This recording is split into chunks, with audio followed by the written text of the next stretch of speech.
the illuminated torch. This can be simultaneously a symbol of freedom, a symbol of knowledge and awareness, of enlightenment, and it could also be used as a flame of sacrifice, a flame of those in the know using their knowledge to subvert others and to create sacrifice or immolation in the world. I don't tend to see this symbol as such. I tend to look at this symbol as the flame of knowledge, the flame of the torch of freedom, the torch of liberty, and that's how I tend to look at it. But it goes back to the Babylonian queen, the Babylonian version of Isis in the Trinity. So you had, just as you have God the Father, God the Son, and the Blessed Mother, okay, in the Christian Trinity, the Holy Spirit taking the place of the feminine, of course, in that Trinity. But you have the Egyptian Trinity of Osiris, the Father God, Isis, the Mother, and Horus, the Divine Child. In Babylon, you had this same Trinity. You had Nimrod, the Father, Creator God. You had the Son, which was Tammuz, depicted here, and he's sitting on the lap of the sacred feminine goddess, which was known as Semiramis in this culture. So this is a depiction of her on an ancient coin, holding the cross of the cross of the sun, and a version of the chalice, which could also be seen as a torch. So you have Semiramis depicted here, the rays of the sun reflected from the moon. She is the moon goddess, illuminated, the queen of heaven. She's holding the torch of awareness, of liberty, of freedom, of enlightenment. You see it on the back of old American dimes. You see it in Columbia Pictures logo. You see it on Amoco's gas company logo. So in direct relation to the Queen of Heaven is the symbol of the dove. So the dove is how the moon goddess is depicted as being a crescent, a white crescent moon. The white crescent moon, as it makes its trek across the sky, looks like a dove, a white bird. So, you know, you could imagine this piece as the wings as the crescent moon, and it's making its trek across the sky at night. So this is why the dove was associated. The bird, the dove, is associated with the lunar feminine goddess, just like the falcon was associated with the male solar god, Horus. And the word dove in the French language is columbe, C-O-L-U-M-B-E, columbe. This is why we have so many usages of the word Columbia or Columbus in American symbology. The founder of the country is named after the dove. His name was actually Cristobal Colon, and he was a member of a secret society network. Here you see him giving a secret society hand gesture in this painting. But he was renamed Columbus after the goddess Columbia. See, it's the feminine goddess named after the dove, Columbe. We have the district of Columbia, the name of the capital where the male dominator phallic energy, the seat of male dominator power, is rooted in the United States. And look at where it's at. It's named after the sacred feminine, the dove, Columbia, and it is situated between two states. It is situated between Maryland and Virginia. Maryland, named after the goddess of the Christian Trinity, Mary, and the Virgin, Virginia. So right in between the two feminine states named after the goddess, you have the male phallic symbol of power also taking the name of the goddess. This is a symbolic rape, if you ask me. This is placing the phallic symbol directly in a slot between the two sacred feminine states. The male dominator energy of concentrated, centralized power of this country erected right between the two feminine states of Mary land and Virginia. Here we see the goddess depicted on Columbia pictures. You have Columbia Records, Columbia Broadcasting, Columbia University, with decidedly Masonic symbology on the shield of Columbia University, with the three crowns representing the three Blue Lodge degrees, with the square of base consciousness depicted there as well. But we have to understand, again, that the goddess represents the intuitive side of our consciousness. It represents conscience, the ability to know right from wrong. And that is a protector energy. It is also the aspect that gives birth to the male principle, the savior of the world, the enlightened neocortex. Here we see Mary, the sacred feminine, the limbic brain, the queen of heaven. She's giving birth to the immaculate heart of Jesus, the savior of the world. She is standing on top of the serpent here, the reptile. She's conquering the R complex, the limbic brain, where emotion is born, where care is born in us. Okay? When we listen to our intuition and listen to our inborn knowledge of right and wrong, we conquer the reptile aspect of ourself and we give birth to the son of the Godhead. And here you see the dove above her head, and here you see the 12 stars depicting the 12 houses of the zodiac. In this image is even more clear how she is a feminine protector. The Queen of Heaven, illuminated by the rays of the sun, is wearing the dark cloak of the heavens, the dark cloak with the stars embedded in it, because she is the Queen of Heaven. You have the crescent moon, because she's the moon goddess. She's being crowned by the angels as the Queen of Heaven, and she is acting as the protector of innocence, the inner child, conscience, care. And again, she's giving birth to the male savior figure, the neocortex, the divine child, the son, Jesus, and she is holding the serpent at bay. In that case, the sea serpent or the reptile. The limbic brain holds the reptile complex at bay when we make a deep connection with it and we get into our intuitive side and we care. That's where conscience is born from.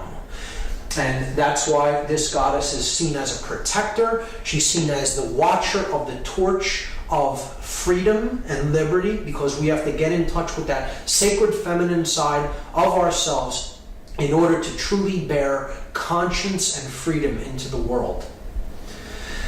Here we see in the modern Christian Trinity, the goddess has been removed and replaced with the dove. You have the Father, the Son, and the Holy Spirit represented as the dove, but there is no divine mother. The feminine has been removed and it's been replaced just by the symbol that the sacred feminine goddess was given in the ancient world, the dove, Kalun. Now we're going to see a darker aspect of how the goddess symbology is used. When we look at things, I'll do this one since it's lighter first. You have here the moon and the dove, because this is a sacrifice of how we use money, through credit, building up debt. So you have the moon and the dove on the same card for Visa, and it's a symbol of the sacred feminine being used in a depiction of sacrifice of an individual, sacrificing in a monetary sense. Here we see it being used in a very dark form as human sacrifice, because human sacrifice is still very real, very actively practiced in the world. It just isn't the practice of carrying people up a pyramid as how it was done in the past, or sacrificing them upon an altar with an obsidian blade or a dagger of some sort. Now, human sacrifice is carried out with the knowledge of everyone around us, and it is done willingly. People go off to sacrifice others and themselves in the act of war. War is modern day human sacrifice. And here you see the goddess with her wings depicted on a war memorial. And see, this is the goddess herself being sacrificed. A lot of researchers believe that it is them sacrificing people to the goddess. It isn't so much that they're sacrificing to the goddess. It's the reason the goddess is always depicted in conjunction with sacrifice is because they are sacrificing the goddess within an individual. It is the cremation of care, conscience, the protector, the grand architect of everything we experience is care. So this is the goddess herself depicted as being with these men as they are sacrificed along with the goddess. That's what war is. It's a ritual sacrifice of the sacred feminine in an act of sacrifice, of human sacrifice. So another use of the sacred feminine symbology and imagery when it comes to human sacrifice rituals or attempted human sacrifice rituals, we see this through different events that have played out that have the sacred feminine or the name of the sacred feminine embedded or encoded within the ritual or the scenario. You have the murder of Princess Diana, which I do not believe was an accident. I believe she was taken out because of her connections with the royalty of Britain, and her name was Diana, a Roman name for the goddess Diana. We saw the Superdome incident where thousands and thousands of people were hoarded into this dome looking like a feminine breast and left there without supplies, essentially to die. And FEMA did not get to this region for days after Katrina hit. And the conditions in there were horrendous, and I believe that is a deliberately designed thing that was done to try to maximize the amount of death and suffering that happened in that feminine breast, the Superdome, a symbolic representation of a breast. And the two large school shooting incidences could be seen as very clear examples of mind control, of trauma-based mind control, were at Columbine High School. Again, Columbia, Colum, the dove, Columbine, and Virginia Tech, the Virgin, Virginia. Again, two names of the goddess. Again, human sacrifice rituals in disguise made to look like totally disconnected incidents. But perhaps the clearest example of human sacrifice in concealed ritual of all is the symbolic burning or immolation of the Columbia space shuttle. Again, the Columbia, named after the goddess Columbia, Colum, the dove. And it's the white dove. And it's burning up, being immolated as it re-enters the Earth's atmosphere. And we see the crew was a 7-member crew. And that's correlating to the 7 planetary bodies of astrotheology. You have the 5 male gods, 5 men in the crew. You have the Sun, Mercury, Mars, Jupiter, and Saturn. And the 2 feminine heavenly bodies, you have Venus and the Moon. So the 7 principles of astrotheology are encoded there in the crew of the Columbia, another ritual of human sacrifice. The next symbol that I'm going to discuss is the fasci. And this is where the word fascism comes from. It is the axe surrounded by the bundle of rods. This is a Roman symbol that represents centralized authority. It is the central authority is the axe, and then the satellite regions, the satellite states are the bundles, the rods bundled by the central Roman authority, the fasci. This is where the word fascism comes from. We see this in multiple areas when it comes to political symbology. It is on the two sides of the Senate chamber, the House chamber.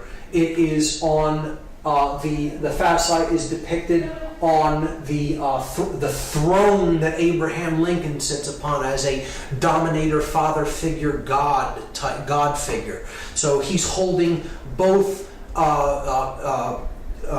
compartments of power, the church in one hand and the state in the other, because an absolute ruler must unify those two principles. It must unify political and spiritual power into one. And the regime that really attempted to do that in the modern world was the Third Reich. And here you see the Roman fasci symbol as the symbol of the Third Reich, used on one of their postage stamps. We had it previously on the back of old American dimes.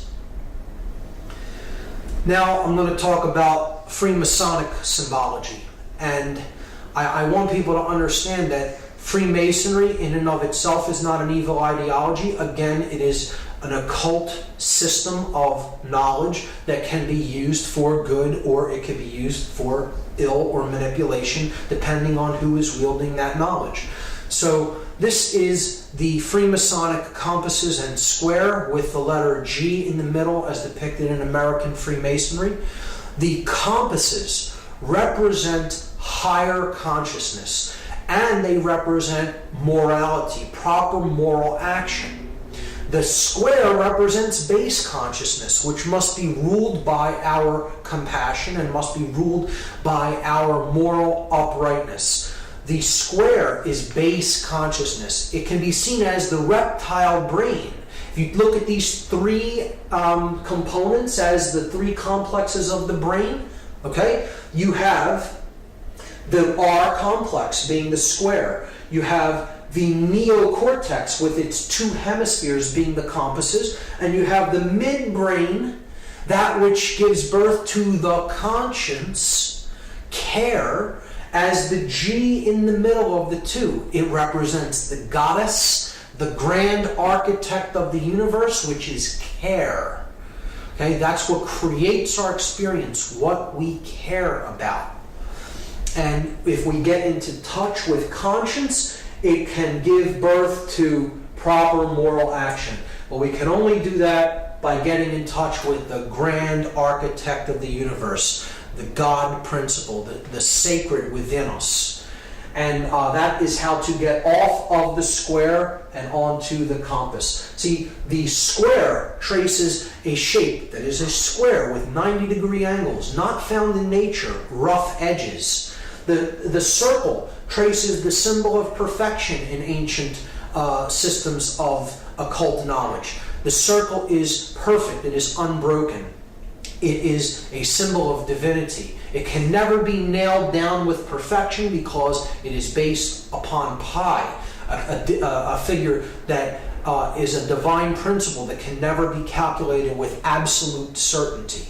So the object is to circle the square and have our compassion and our higher consciousness rule over our lower instincts and our animal instincts. And we do that through getting in touch with the care principle, the generative principle, the G, which is the grand architect of the universe, care, conscience. So it's about moral uprightness, and it can be equally seen by dark builders, by dark masons, to represent quite an opposite. This is how symbolism is in the eye of the beholder, and how the wielder of this symbol determines what it's really being used for based on their level of consciousness.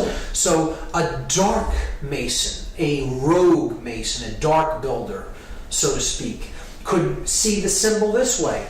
Man is ignorant. He exists in base consciousness. And I, as one who has perfected myself, have the divine right to rule over the base man, the square, he who is on the square.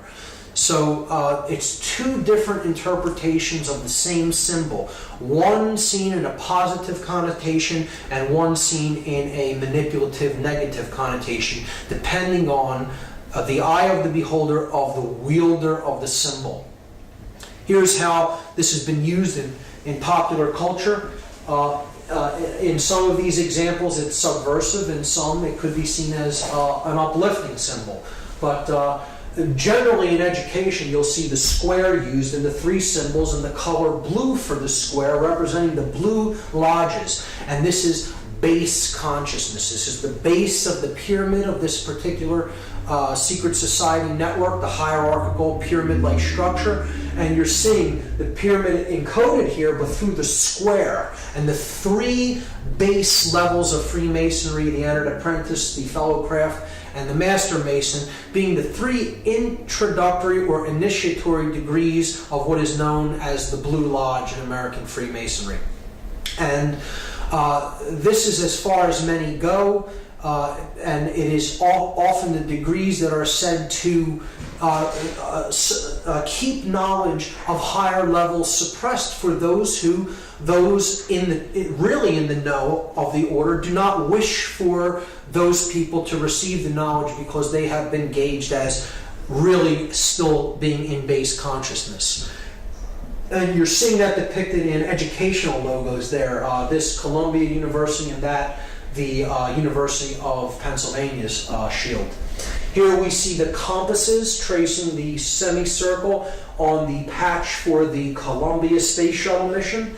And one of my favorites in encoding the compass and square of Freemasonry is the game of baseball, a game I've personally resonated with. But we see the compasses encoded by the foul lines here, okay, that make up first and third base.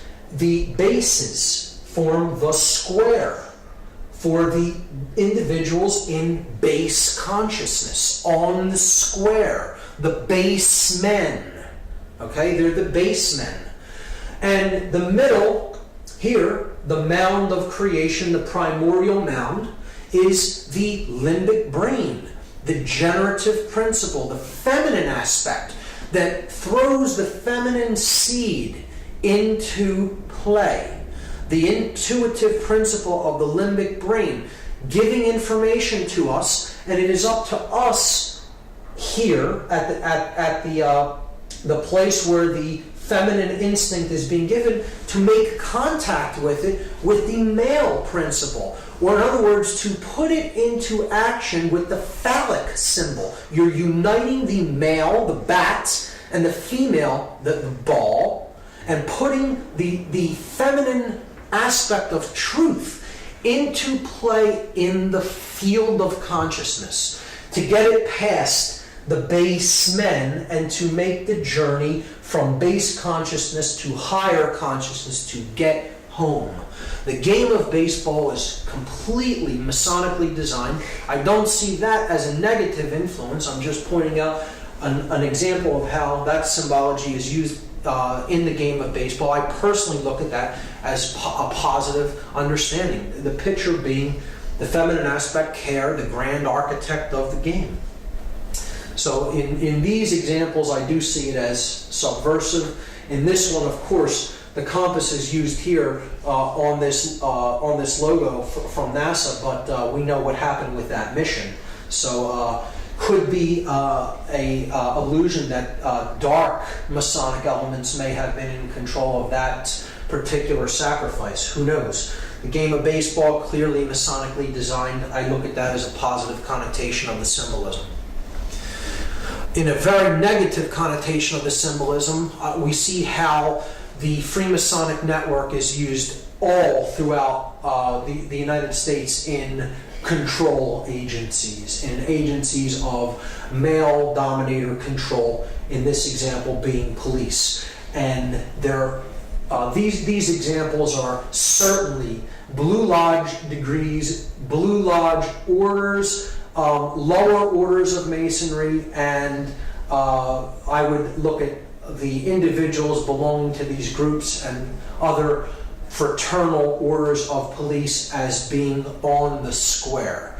And if anybody thinks that when someone tells you in Freemasonic parlance that you're on the square, that they're paying you a compliment, you have no idea what the term means, because you've just been insulted by being told that you're on the square. It's not a symbol of being fairness and uprightness. The square in Freemasonry is most certainly a symbol of base consciousness, of not understanding the true self. And when someone is told that they're on the square in Freemasonry, it is essentially an insult. And we see that this network of secret societies is actually at work in these controlling orders of police. And I look at that as a very subversive symbol, because these fraternal orders have more allegiance to the secret oaths than they've sworn than to actually do the job to uphold the Constitution and to protect the public. And it can be really used as a means of one hand washes the other. I'll do a favor for you if you look the other way in this instance, or do what I tell you to do here. And it's really a way that freedom can be subverted through this hierarchical order, particularly when it is used in conjunction with controlling bodies like the police.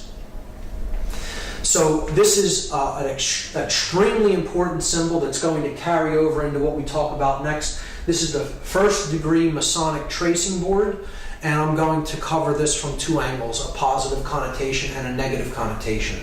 So here we see, first, there are directions. This is a map. You see north, south, east, and west. So we are standing at the west, looking east. The west is down here, the east is up here. We see that there is a checkered floor of black and white squares representing base consciousness. This is the checkered life of a man who is not born in consciousness. He does not know light from dark. He is a wanderer, a pawn in the game, so to speak. One who can be positioned. However, his master may wish him positioned, the chess master of the game, who sees the whole board from above, from a higher level of consciousness, and takes the pieces and positions them as he will. This is one who is in duality. Here's the pillars, the dual pillars. This is the pillar of Joachim. It is a masculine pillar, represented as a Doric column, and you have the sun ruling that pillar. It's the pillar of strength, the S representing strength. The feminine side of the pillar is the pillar of Boaz. The B at the bottom stands for beauty. It is a Corinthian pillar, a elaborate, ornate, feminine pillar. And the moon sits above that pillar. This is the pillars that represent the masculine and feminine aspects of human consciousness. And it is how we entered the world with these two principles kind of in opposition, and it's our goal to understand them and to unite them as one. To use our will power. This is the pillar of will or wisdom, which the W stands for. It is Jacob's ladder. Jacob, as described in the story of Genesis, goes to a higher level of consciousness. He experiences God consciousness. He comes back down to the earth and understands that really the journey of life is to get back to that level of pure awareness and pure consciousness. And that is the end of the journey, kind of. It's like you enter in this dual state, seeing things as separate, and then the object is to make it through the realm of duality, the checkerboard floor, and unite the two principles as one, and then you're born into the stars, into the light of conscience and consciousness. So that's the journey up Jacob's ladder. And we see here in the background the stones known as the ashlars, the rough ashlar representing the soul in need of work, and the perfect ashlar representing the state of perfection to which we seek to attain.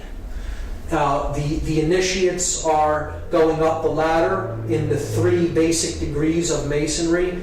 entered apprentice who is still on the floor, the fellow craft who is in the middle, who has not received the key, which is tied here to the ladder, but he's at the G where conscience is beginning to be born, the care principle, and the master mason who gets the key to unlock the star gate, the sun, so to speak, is bringing himself to a place of balance and understanding and enlightenment. So it's a powerful and positive connotation. It could also be used to represent the left brain and the right brain, the male and female yang and yin energies, and the object is to unify them in the middle to awaken the prefrontal cortex and the pineal gland, to awaken our star gate. Okay, and that's in the direction of the east. The direction of the light, the rising sun, is in the east. We don't want to be headed west. That's the direction of base consciousness, and darkness, the setting sun. The sun sets in the west, of course.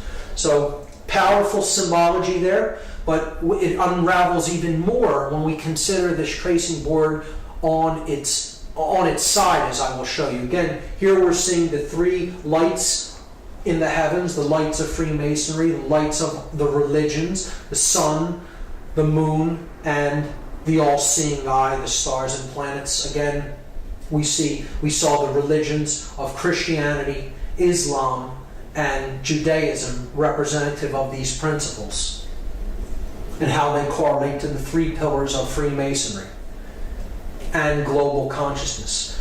Now, looking at the Freemasonic tracing board on its side opens up a whole nother level of what this symbolically represents.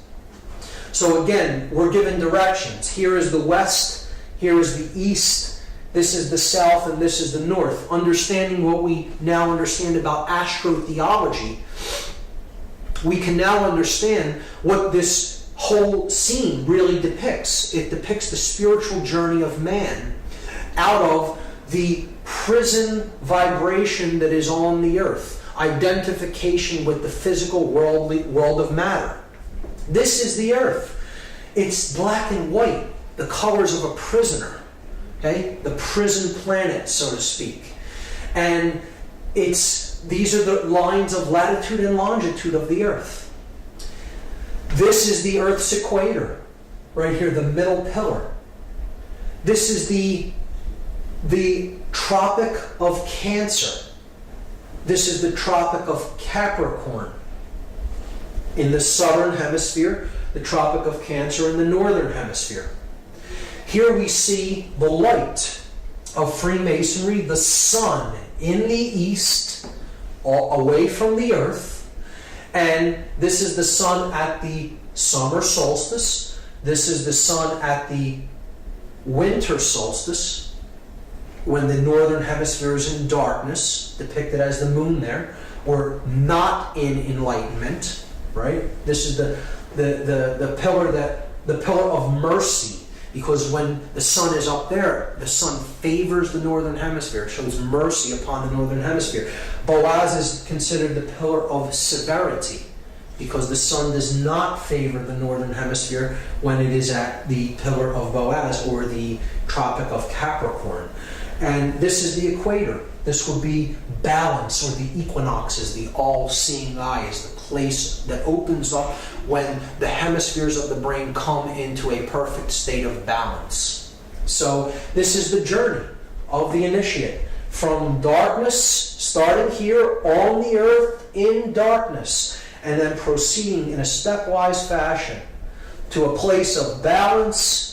Okay, this is emotion. This is the sacred feminine principle of emotion. You have to care enough to begin the journey. You go higher. You're trying to reach a place of balance between these energies. And then you can get that key right there to unlock the star gate. Okay, to unlock, and that's accomplished through action. The male principle of putting your emotions and your thoughts into action. And that is how you get off of the base consciousness and to the stars. Powerful iconography, powerful symbology being used here if you know how to read it. Now, In a negative connotation, a dark builder, a dark mason, may want to look at this symbol in a perverted way. So here's a reversal of it. You see, yes, this is base consciousness and this is higher consciousness, but they'll look at this symbol and say, well, the latter is tilted across toward the left, toward the sun only, and away from the feminine pillar, away from the moon. And our task is to imbalance consciousness toward the male principle only, or the left brain only, because that's what gives birth to a dominator, to one who is bent upon control, a sorcerer of sorts. So this is how a dark occultist would interpret this symbol. I'm God, my will be done. I will use my influence to take those in base consciousness and give them the dark light. Make them think that they're being initiated into something important. Well, what I'm really doing is imbalancing consciousness to the left brain. And that is what some people are doing with certain individuals who enter Blue Lodge degrees in rogue lodges of Freemasonry. And they're using that knowledge to create more mind-controlled dominators that will listen to them, follow their orders, and they're not really receiving the true light. They're receiving the dark light of male left brain imbalance. That is one way that dark manipulators will see a very powerful, positive, connotative symbol and pervert it and turn it into something completely negative. And here is how that process is used. We see this extremely subversively when it comes to the iconography that is used on police uniforms. Particularly, here's the floor of the house representing base consciousness, the pawn, the checkered man, who cannot understand the difference between light and dark.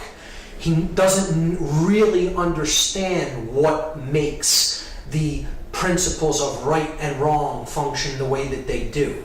Conscience isn't born in an individual that simply follows orders. Anyone of true conscience would always ask the question why before carrying out any action or order given to them by anyone.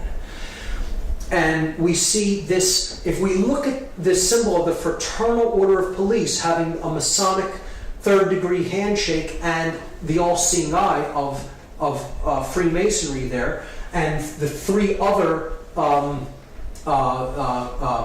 corners of the pentagram representing the three blue lodge degrees. We also see here the three pillars, and now they're in their proper orientation with the checkerboard floor in between them, with the dual pillars being here and the one pillar being unified at the top. And in that orientation, we see that it forms an inverted pentagram as opposed to a right side up one, just as it is here in the Victoria Police's logo, clearly an inverted 5-pointed star, and it is placed along with the checkered floor right around the Temple of Solomon, and then directly on top of the prefrontal neocortex, the third eye. The inverted pentagram, which we already talked about as an extremely subversive symbol representing destruction of spirit and the burial of spirit into the ground beneath the material world. And here we see the double square, another symbol of base consciousness representing the hypercube, which I'll get into, on the third eye on a English police's headdress. So, and there again, the checkerboard floor of the house wrapped around the Temple of Solomon. The temple, the sun and the moon, the left and the right brain. And that's what the symbol actually represents. The Masonic tracing board represents in Freemasonry the Temple of Solomon, the temple within man. It is a representation of the brain, the temple within man, the Temple of Solomon, the brain complex. So that is how it is used. And here is a 33rd degree Freemason who I do not consider to be a negative or evil person. I think he understood a lot about what Freemasonry was and how it was used and what its true purpose is. But he did talk about some of how the negative aspects of Freemasonry are used. This is Manly P. Hall. He said that Masonry conceals its secrets from all except the adepts and sages of the elect, and uses false explanations and misinterpretations of its symbols to mislead those who deserve to be misled, to conceal the truth which it calls light from them, and to draw it away from them. He's saying that those who are really not in the know, that often would pervert the ideas and the knowledge, are deliberately misled away from this knowledge so as not to let it fall into the wrong hands.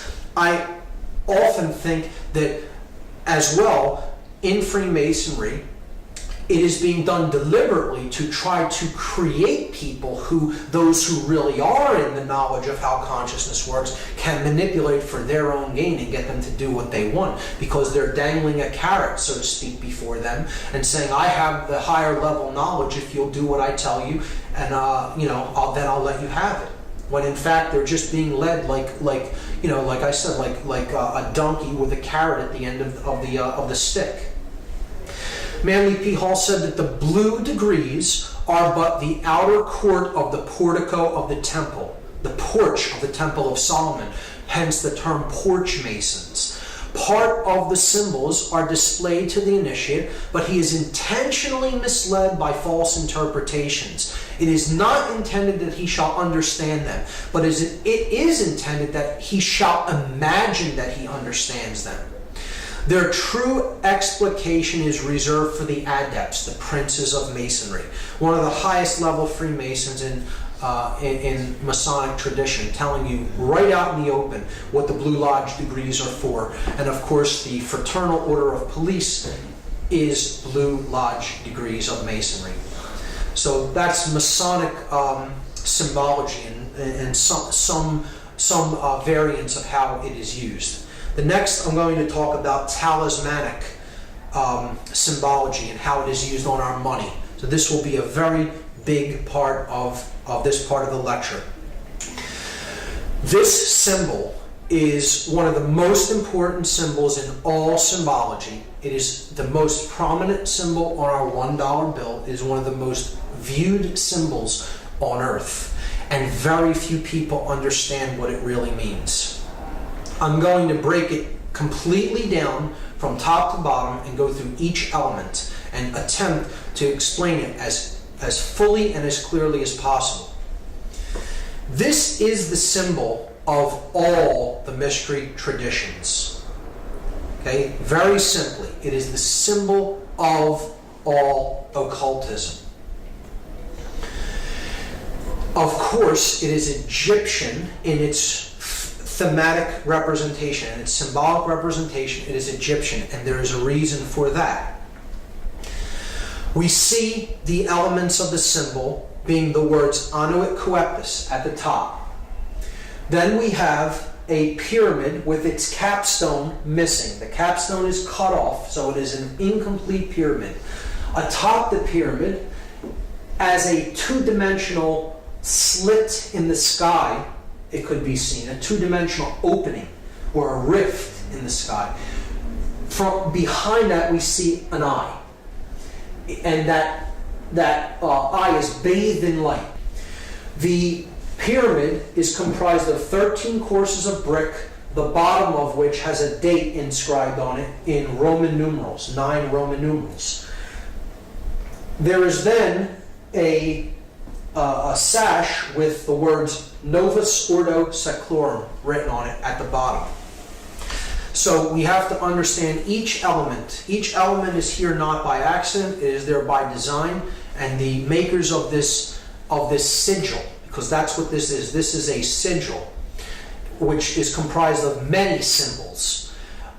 Put nothing on it by accident.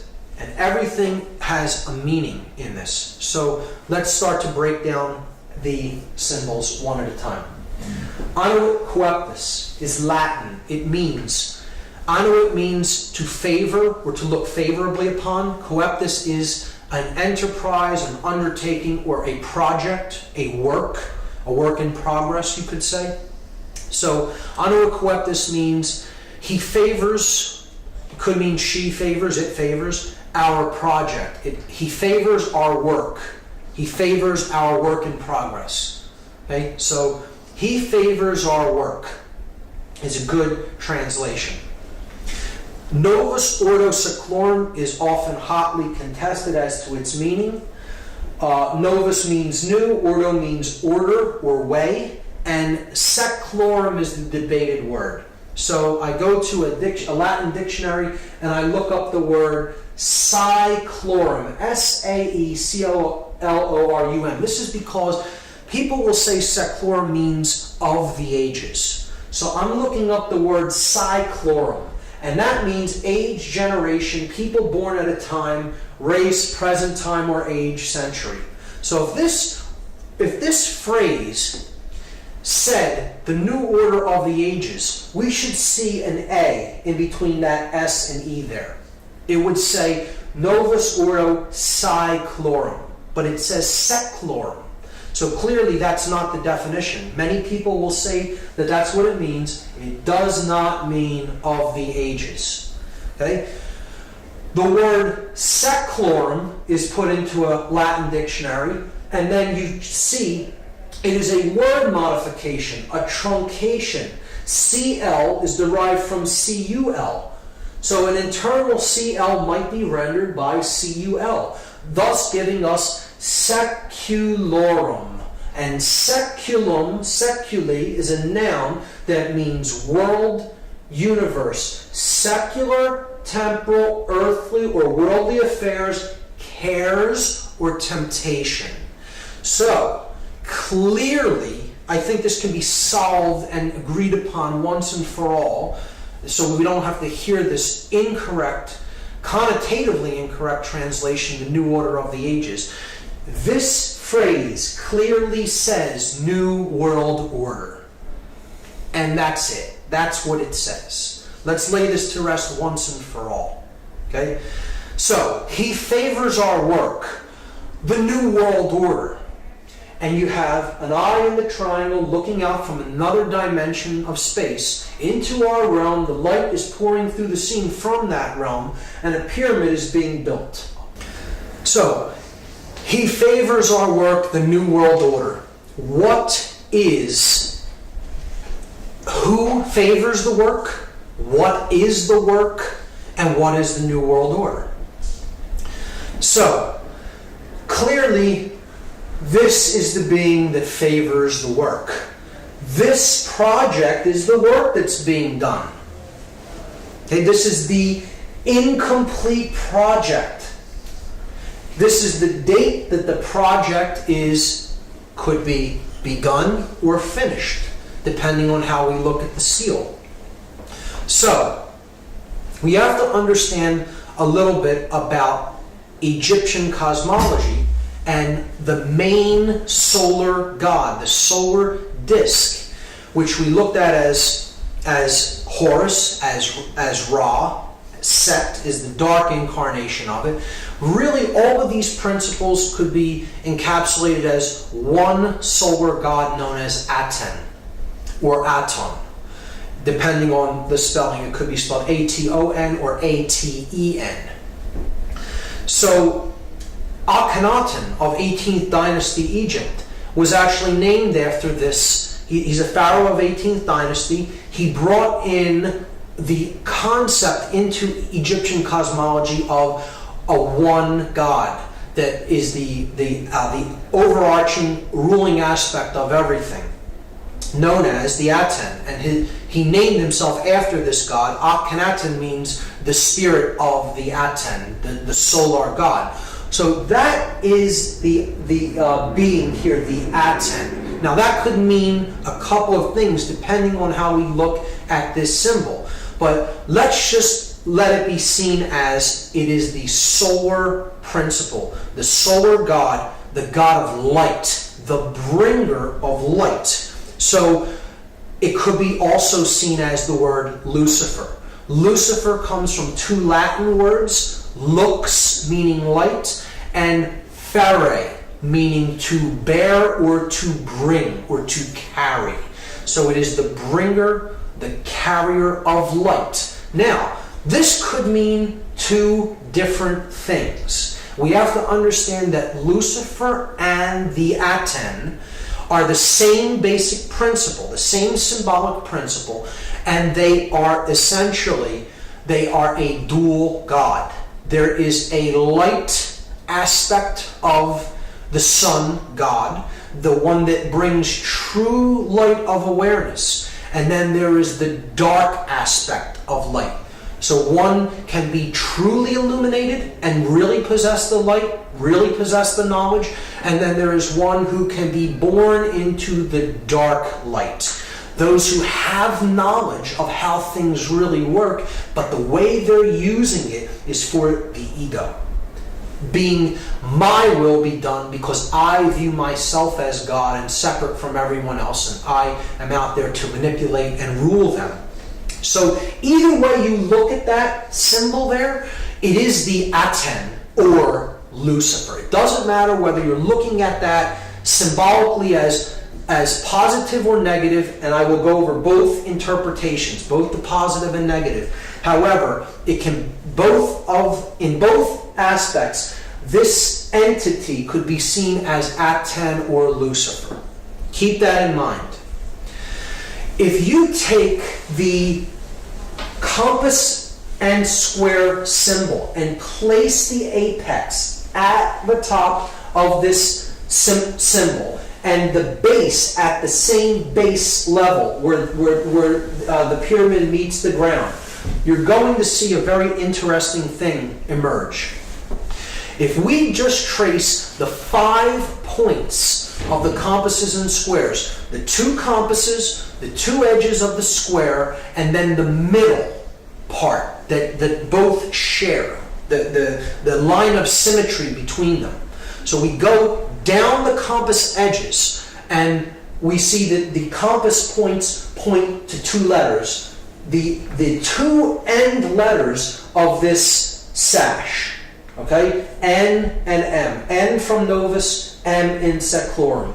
Then we go up the place where the square is used to measure from, the inside edge of the square. And we see that that also points to 2 letters, and they are also both on the opposite edge of this phrase, Annuit Coeptus. So we have the A in Annuit and the S in Coeptus. And now we come down the horizontal axis of symmetry. And we see it reaches 1 letter that is exactly in the middle of this sash, the O from Urdu. These 5 letters, if rearranged, are an anagram for the word Mason, M-A-S-O-N. And this is the symbol of all masonry.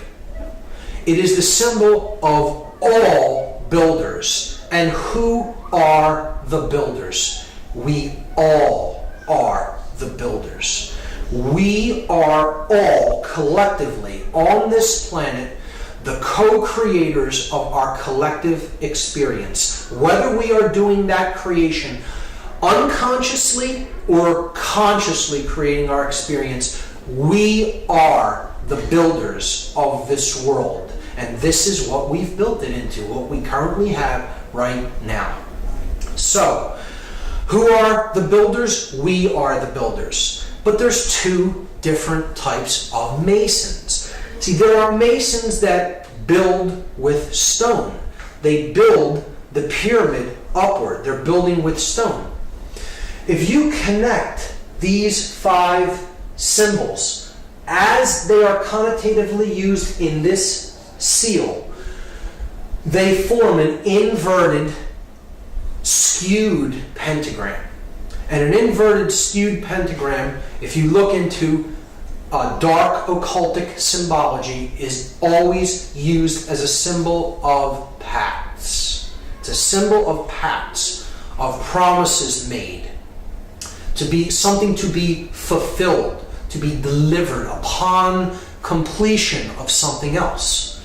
So Again, we saw that these four arms represent the material world, depicted as the upward pointing pyramid, the brick, the physical object, and they are crushing the spirit, the fifth element, into the ground, burying it under the weight of the pyramid.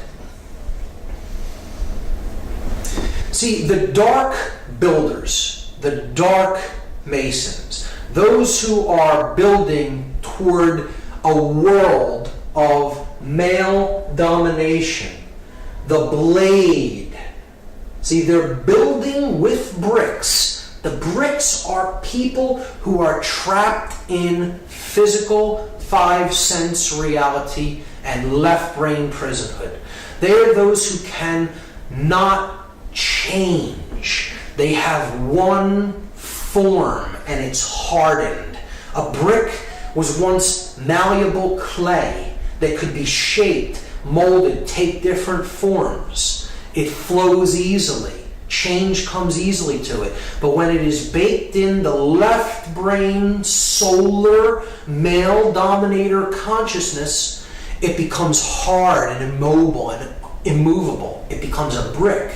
And that's what the male dominator world is being built with. The bricks baked into one form, the unit form. Those in uniform cannot see what is, not see. They cannot see. They are not sees. See? They are baked into one form, the brick. Okay? And they're being used as elements to build the blade world. And the blade world will be ruled by those who are in the light. They are the blade, the male dominator sorcerers.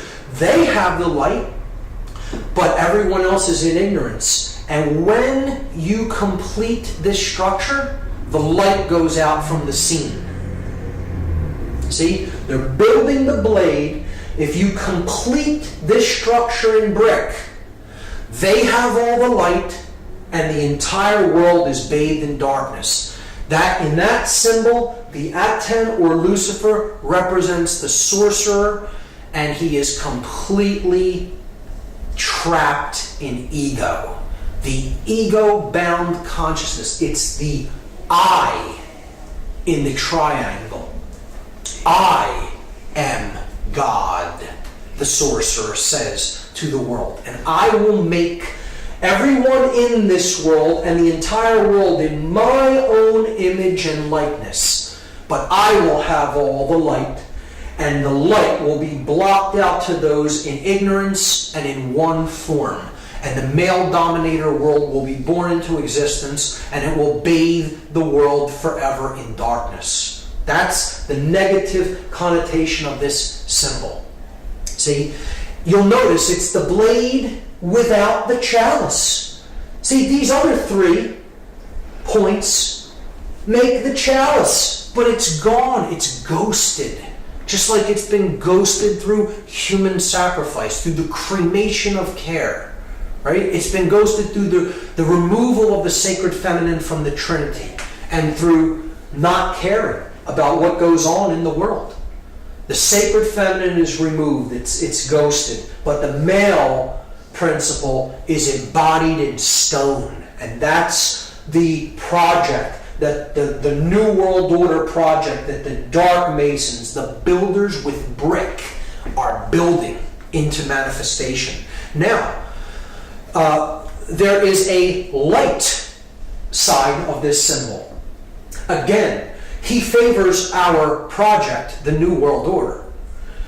If the true God of creation, the true bringer of light, the awakened neocortex, the prefrontal cortex, the opening of the third eye, the stone the builders rejected, the Christ consciousness, so to speak, the true bringer of light, right? The true aspect of Aten, the solar mind, right? If we, as The other kind of Mason are trying to do the work that he favors, the true bringer of light, the true God of creation, and create the positive new world order. Our job as the builders of this project is to remove the brick from the top down, a little at a time, from those who we can help to work, smaller groups, gradually removing and helping people to change in larger and larger and larger groups. And if that pyramid is razed to the ground, is removed from the scene, there's nothing to block out that light of creation, and it comes down and joins with the earth. So the earth is not bathed in darkness of the male dominator blade world. Instead, it's bathed in light because the bricks are gone. Those who cannot change are gone. They've made the change, the metamorphosis, the transfiguration, the transformation in consciousness. And they've been raised to a higher level of awareness. So that's the opposite, the positive New World Order. Masons often tear stone down. And the light mason, the light builder, the light worker wants to tear this stone down so the light comes down and join up with the earth to create the positive New World Order. And in that aspect, this is a powerful, magnificent symbol of the true mystery traditions. The object is to remove that pyramid of male domination and bring the light down to the earth. So we see that this is the symbol of Solomon encoded into it. The male aspect, here's the the yang, light aspect of consciousness, combined with the feminine yin, dark aspect of consciousness to create the seal of Solomon. As above, so below. The Hermetic principle encoded into the seal of Solomon. See, depicted there. But it is the body unified with the spirit within the temple of man, the mind, the sun and the moon, the left and the right brain, to create the stone, the philosopher's stone, the opening of the third eye, the pineal gland, known as the stone the builders rejected. Because the dark builders reject that light of awareness and consciousness, and they are trying to block it out by completing that pyramid in stone. So that is my analysis of that symbol, and it's amazing when you get into it and really study it for yourself and really go deep into the symbology. And it gets even better when you start to look at that date on the bottom of the pyramid, because that date is MDCCLXXVI in Roman numerals, and that totals 1776. And here's how it breaks down. This is a chart of the letters and their corresponding numerical values. So if you just do the math, M is 1000, D is 500, C is 100, you have it twice there, so you're up to 1700. L is 50, that's 1750. X is 10, which you have twice, so that's 1770. V is 5, that's 1775. And I is 1, 1776. So what we're going to do now is something called gematria. It is Kabbalistic numerology. It's an occultic form of numerology, and it's very simple.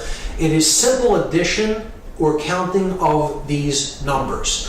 And we can combine them in different ways depending on which numerals we add together.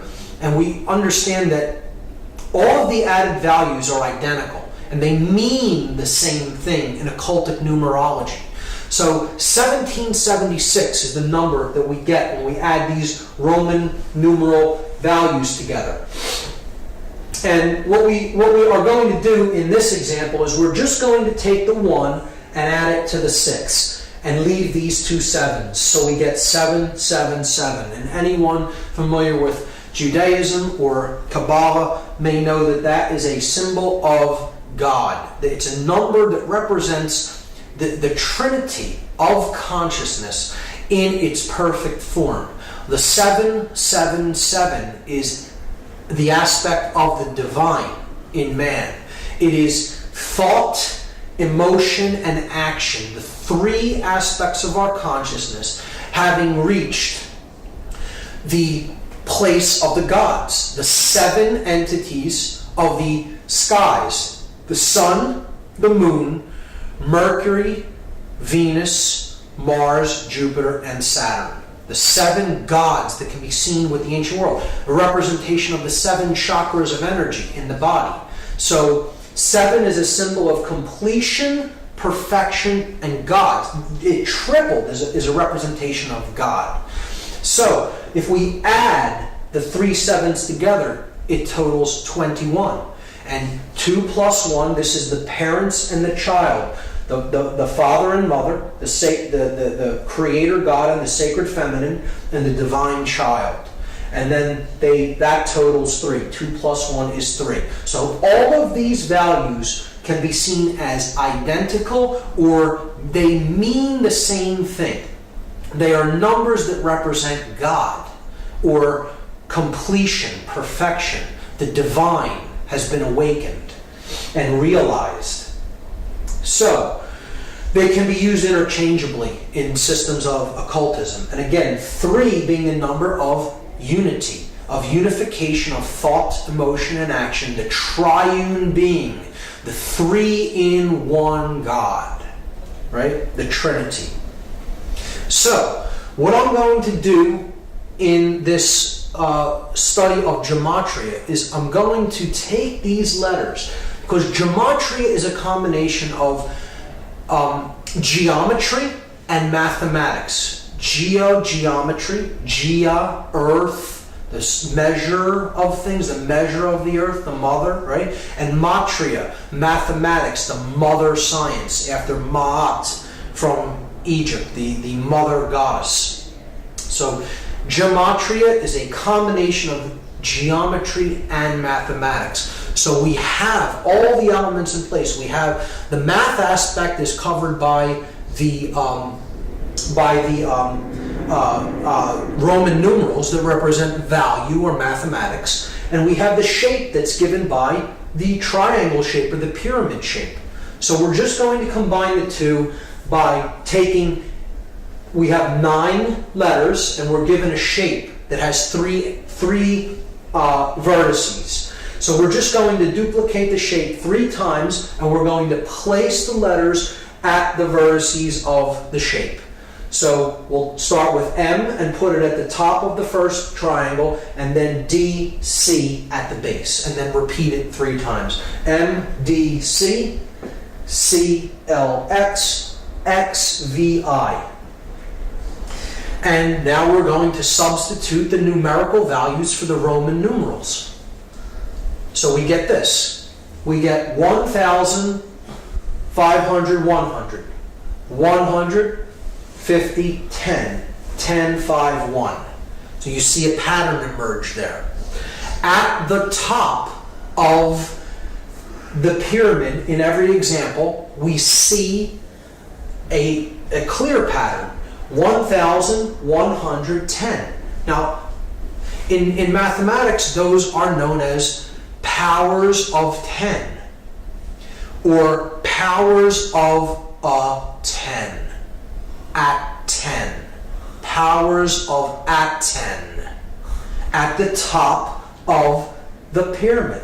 Because at 10, no matter how you look at it, is at the top of the pyramid. This is a play on words that works out in the English language, and it is not an accident. These are perfect numbers of base 10 numerology, base 10 mathematics. And the powers of a 10, the powers of at 10, are indeed at the top of the pyramid. At the bottom of the pyramid, we have 500, 100, 50, 10, 5, and 1. If we add those for each base, we have 600 at the base here and 1,000 at the top. 60 at the base here, 100 at the top. 6 at the base here, and 10 at the top.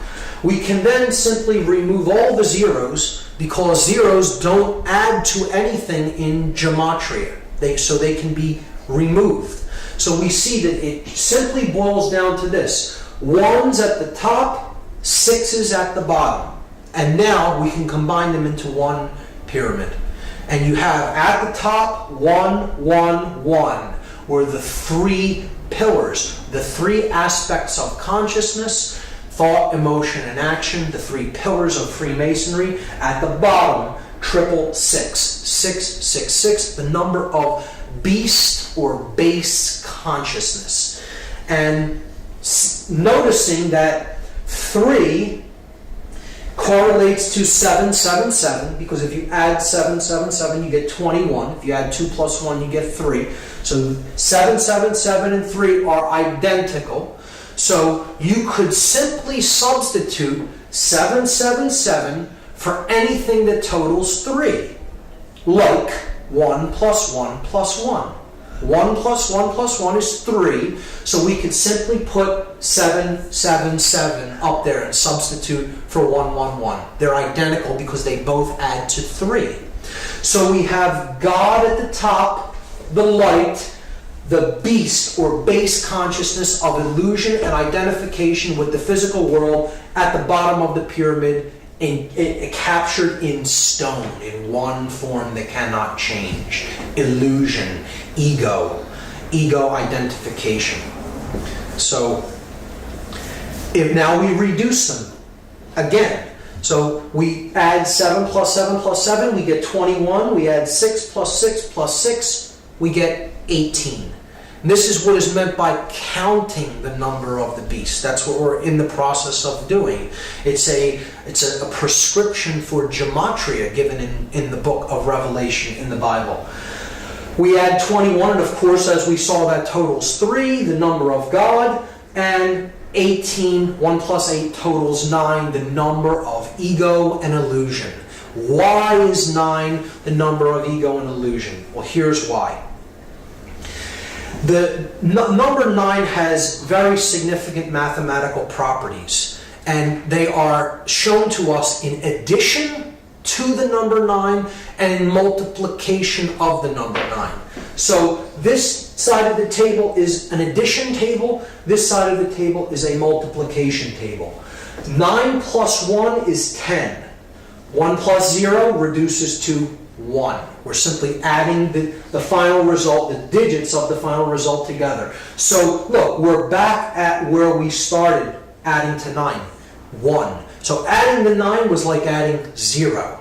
Okay? 9 plus 2 is 11. 1 plus 1 reduces to 2. It adds to 2. So we're back to 2. So again, adding the 9 was like adding a 0. You do this with any number. 9 plus any number gets you back to the same number once the result is added together, or what is called in gematria reduction. You're reducing a 2-digit or 3-digit or 4-digit value down to one number. You will ultimately come back to the same value that you started with, because to add 9 is to add illusion, or to add ego, or to add base consciousness. And when you add the beast, when you add base consciousness, you can never affect any change in value. You bring no value to the equation. You are adding 0. You are adding nothing. You are adding illusion. Now, the multiplication of 9 is a different result. 9 times 1 is 9. 9 times 2, 18. Add the 1 and the 8, you get 9. 9 times 3, 27. Add 2 plus 7, you get 9. 9 times any number, no matter what it is. You add the resultant digits, you will come back to 9. So what this is saying symbolically is multiplying base consciousness only gets you more base consciousness. You can never create anything new with ego and illusion and base consciousness. So this is why 9 is the number of illusion and base consciousness, and as such, it is synonymous with 666, or the number of the beast. One thing I should mention is that the date 1776 is simultaneously the year that the Declaration of Independence was signed in the United States, and it is a document declaring human sovereignty and that our rights come from our Creator, whatever we happen to envisage that Creator or that force as, and not from man. But it also is the date of the birth of the Bavarian Illuminati order, and that happened on May 1st, 1776, which is a Luciferian dark occultic Sabbath known as Walpurgisnacht. May 1st, May Day of 1776 is when the official Bavarian Illuminati, the Order of the Illuminated, came into being.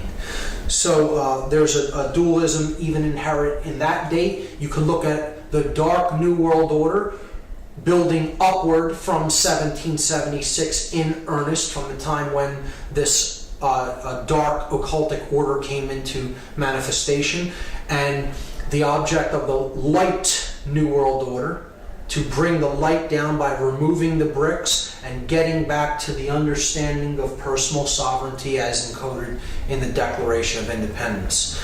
When we look at it, we see that these two numbers, 777 representing God or completion or perfection, and 666 representing illusion or base consciousness, they total 9 and 3, and that brings us to the occultic number 93. To go from the illusion to the real, to go from the illusion to the true source of power, to go from base consciousness to divine consciousness or compassion. And that is the process of going from the 9 to the 3, because the 9 drops away, it's illusion. 9 plus 3 is 12. 1 plus 2 goes back to 3. So the 9 falls away, being illusion. To go from the 9 to the 3, and this is a number that represents willpower.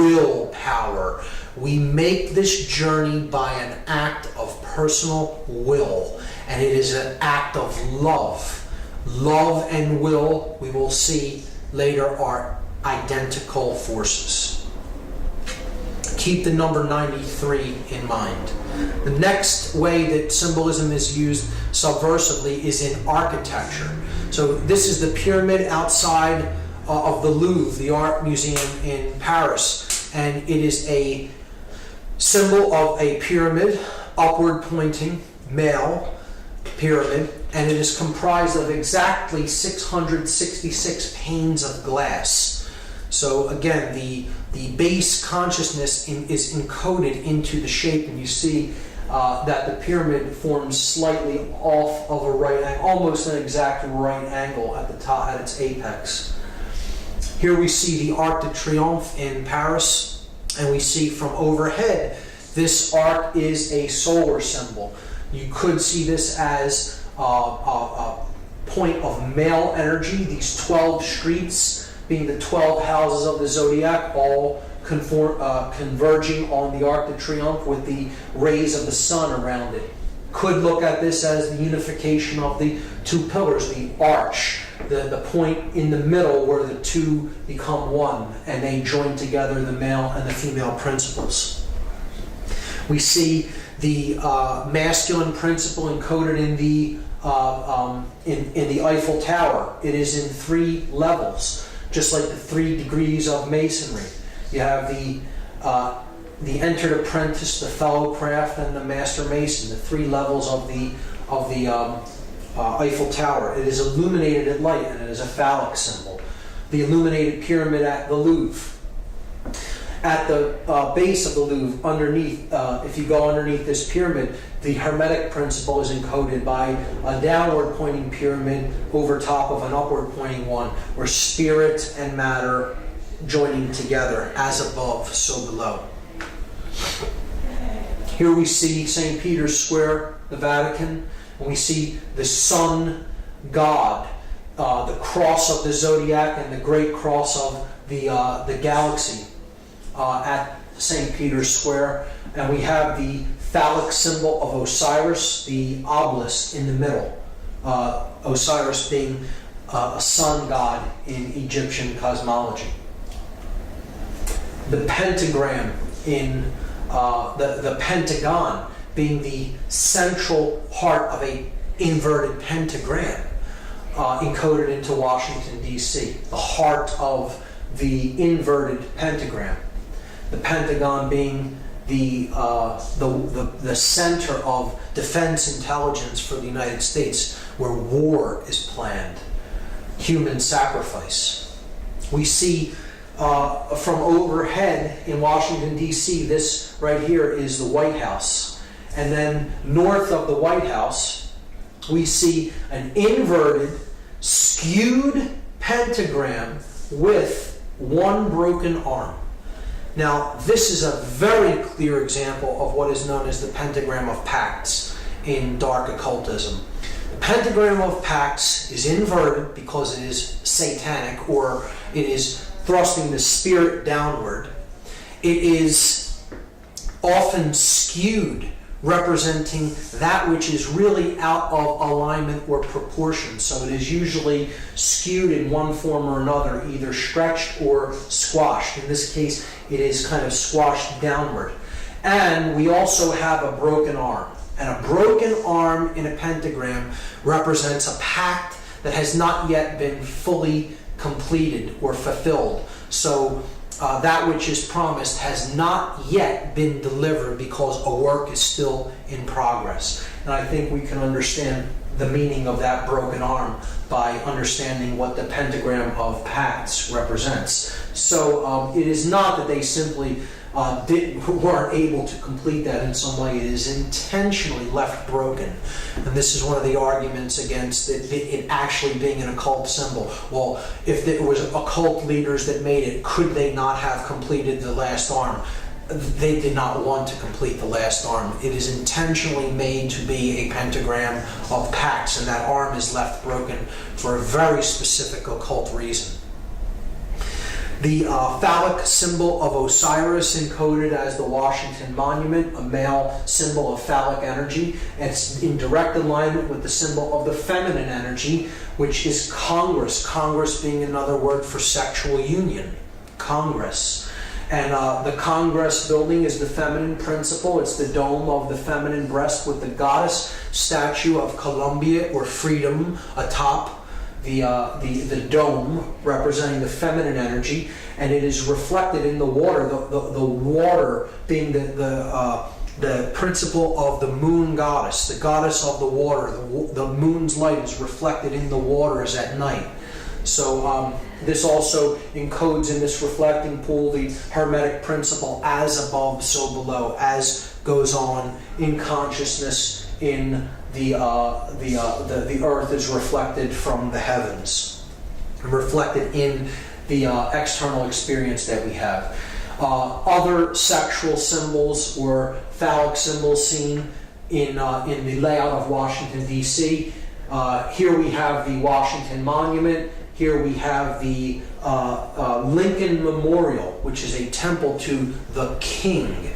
It's a reflection of Osiris the king, ruling as over the dominions of church and state, as we saw with Lincoln in his king's chamber, so to speak, holding the symbol of the fasci on both his left and right hand while seated upon his throne.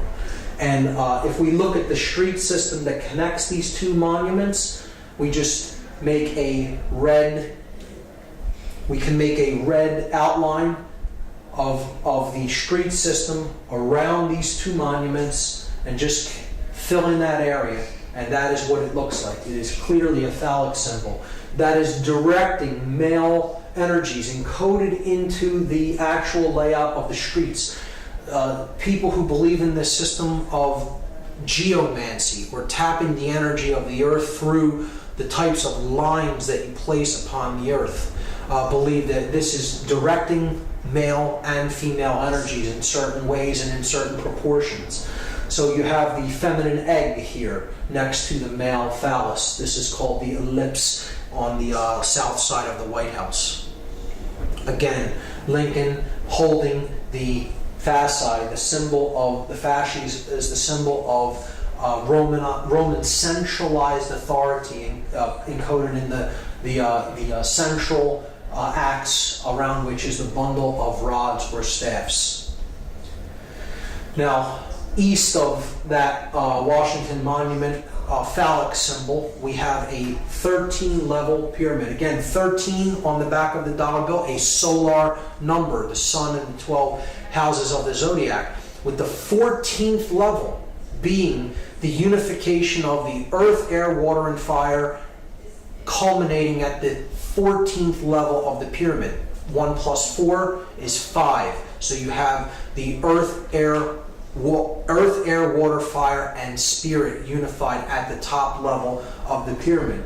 So here we have a 13-level pyramid with the capstone missing, and around the streets, this is the Congress building, the Capitol building, around the streets, the path that creates the streets, going all the way around the Capitol building, forms an image of an owl that sits atop this 13-level pyramid with the capstone cut off in the street system of Washington, D.C. If we trace the pyramid and then we trace 2 streets that shoot off from near the top of the pyramid, we see that there is a Freemasonic compass and square encoded into the layout of the streets as well. I'll take that off and do it one more time for you to see where those streets are. Here's a close-up of it. There's the owl. I'm removing it and then putting it back so you can clearly see the layout.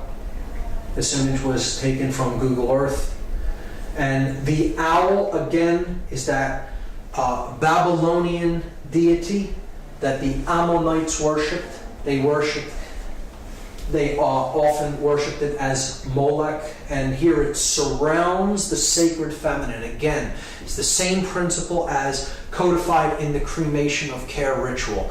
The sacred feminine of conscience, of care, is being sacrificed to the Babylonian owl/bull god, Molech. It's in the belly of the beast. And overhead, above this complex here, where the owl is and the Capitol layout, we see the seal of Solomon encoded into the street plan, representing the feminine aspect that ends at the Capitol building, the feminine, okay, and then the male aspect ends at this place right here, which is known as Lincoln Park. And Lincoln Park is a resonator for Lincoln, who sits in the King's Chamber, the male principle. So you have the Queen or the Goddess's building, and then you have Lincoln Park here, which is a representation of the male energy, and it's a symbolic correlation to Lincoln's name, who sits in the King's Chamber at the Lincoln Memorial. This is the entire occult layout of Washington, D.C., and there's even more in this layout, which I don't have time to go into, but studying the occultic orientations of the layouts of the street systems of many cities is very interesting, and there's all kinds of symbology encoded into it. It could be a presentation in and of itself. The last symbol that I'm going to talk about in this symbology section is the hypercube. And this is one of the deepest symbols of all occultism, which very few people really delve into and get into the meaning of. The hypercube represents 4-dimensional space and time. The next level the next higher dimension from the 3-dimensional world that we inhabit. So you have a point that represents no dimension. You have a line that represents a 1 dimension, that you can go forward or backward. You have a plane. You extrude the line and you get a plane. Now you have a 2-dimensional object. Then you extrude the plane into a 3rd dimension and you get a cube. So that's what our 3-dimensional world is like. 3D. You have a single cube.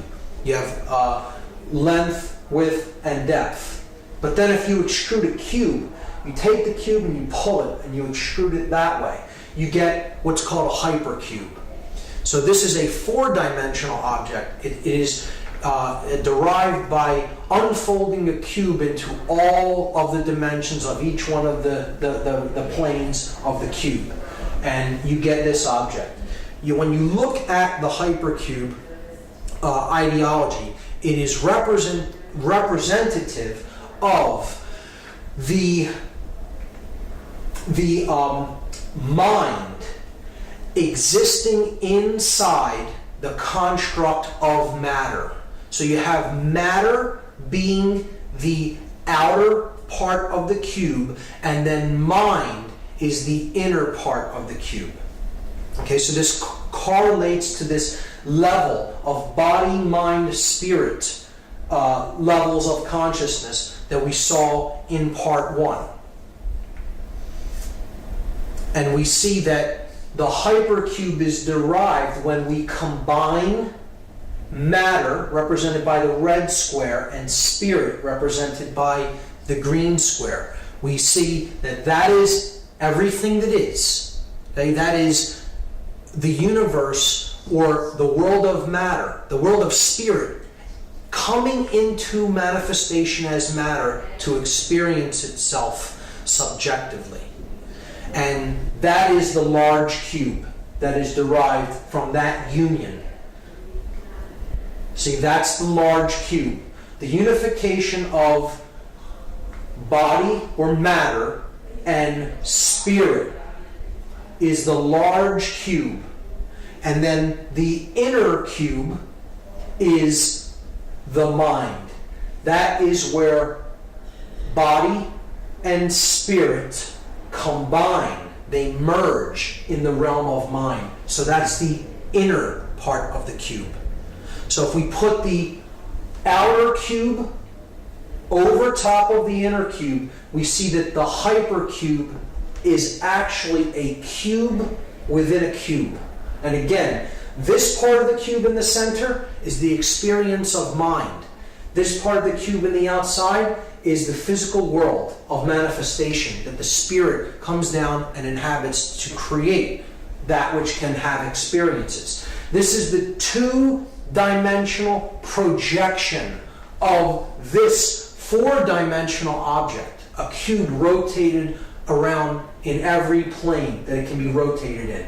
It's a complex, heady idea. If you look on the internet for some graphic depictions or animations of a hypercube, you can get a clearer idea of what it is in your mind. But the idea is that to look at the cube in a dark way, the hypercube in a dark way, means that you are seeing the physical world as a prison, and that's the large box. The big box on the outside is the physical world that imprisons spirit. See, this is a negative worldview that says all the physical world is really a prison. And it's a horrible thing, a horrible place. It's not a construct for experience of spirit to descend into physical form so that it may come to know itself more fully. It's a horrible thing that is, a prison. And that's the way that a dark occultist looks at the dark hypercube and the hypercube symbology. The inside of the cube is the mind that is held captive within the body. So you have the prison of mind being held in the larger prison of the physical world of matter. And this is its two-dimensional projection, which looks like an octagon. So this is a symbol of mind control. The octagon is a symbol of base consciousness. It is the symbol of the controlled mind, the small cube, being held in the large cube, the prison of matter. So it's a dark worldview concept that represents the double prison.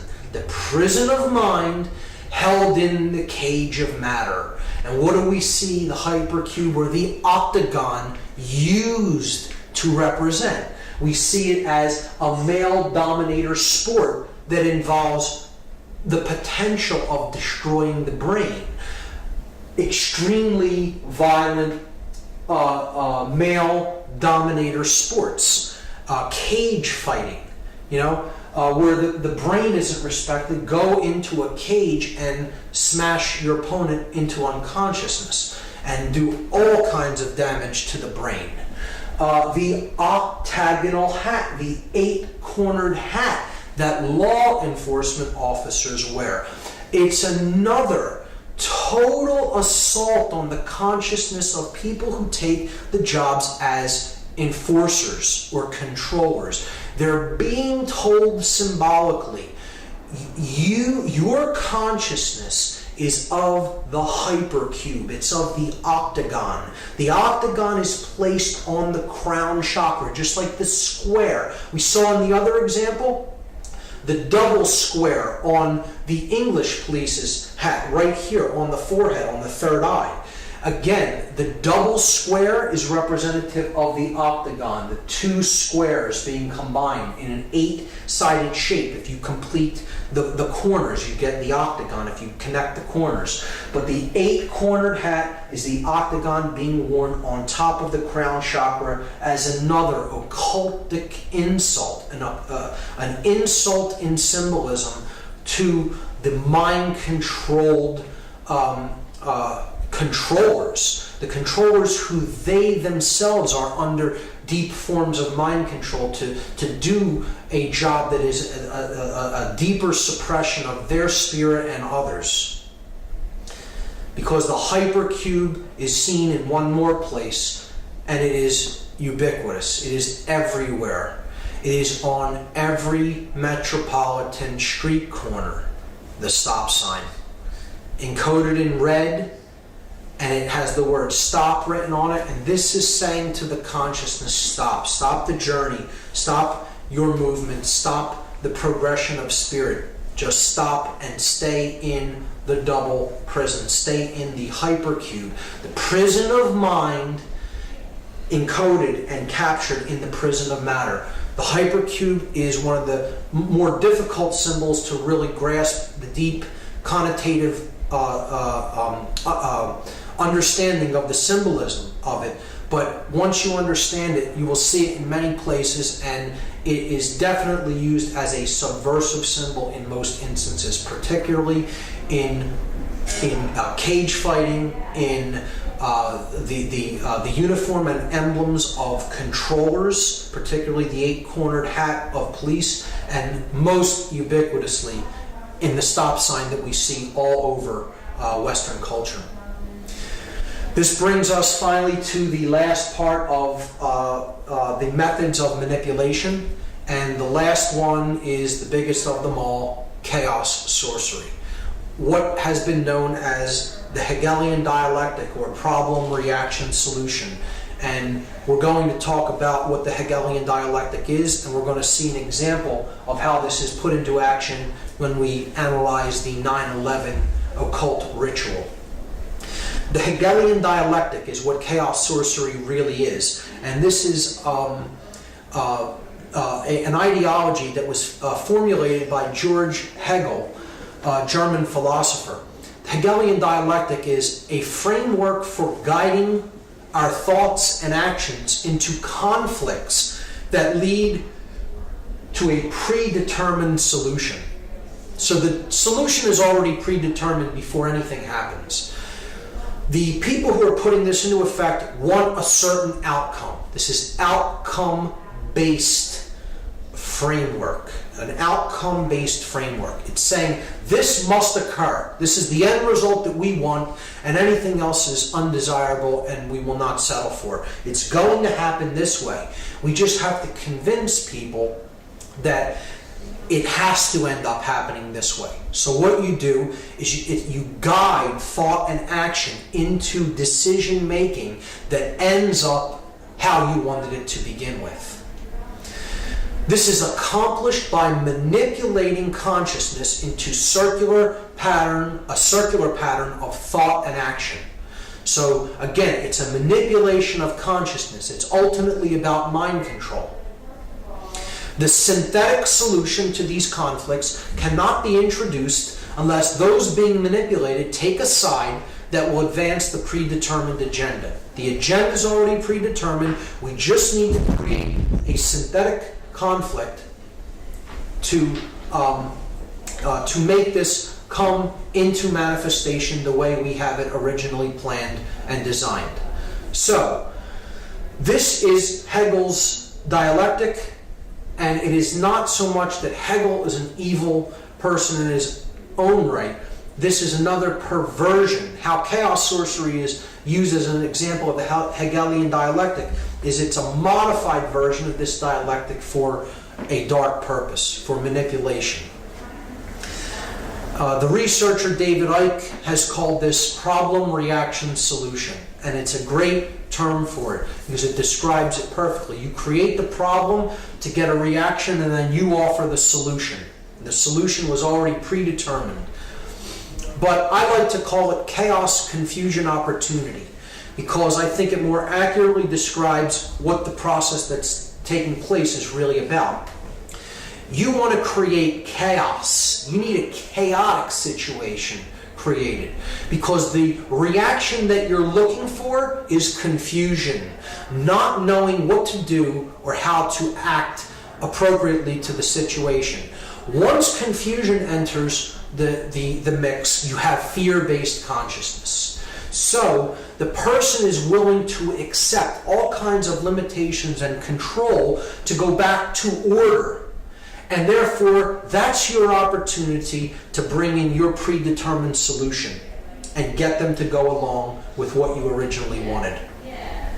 David Rockefeller described the Hegelian dialectic perfectly. He said, "We are on the verge of global transformation. All we need is the right major crisis, and the nations will accept the new world order." And it's not the light one that he's talking about. This was the major crisis that they introduced. The events of 9/11, 2001 was an example of the modified Hegelian dialectic. It was an example of chaos sorcery. It was an occultic ritual of human sacrifice that involved three major examples of occultic symbology and ideology in the work to create the synthesis that they were looking for. And those three occult schools or occult ideologies that were employed on that day, the symbolism of which was employed on that day, was Kabbalah, Tarot, and Freemasonry. Now, before we get into any confusion at all, I want to state emphatically that I do not believe that any of these systems are evil in and of themselves. It is how occult sciences are used, occult knowledge is used by the practitioner to what end that determines whether they're wielded for good or evil. So it is not these practices or these systems that are of knowledge that are evil in any way. They are simply knowledge, and it is how they are used. Let's get that straight right off the bat. So, these three systems of occult knowledge all encode within them the understanding of human psychological makeup and human consciousness. And the ritual of 9/11 is ultimately about the destruction of that knowledge and keeping the truth down, keeping our awareness down, destroying our awareness, destroying consciousness. So we're going to look at some examples of this occultic iconography and symbolism that was used on that day. The most glaring example of which is in tarot. This is the tarot image known as the Tower.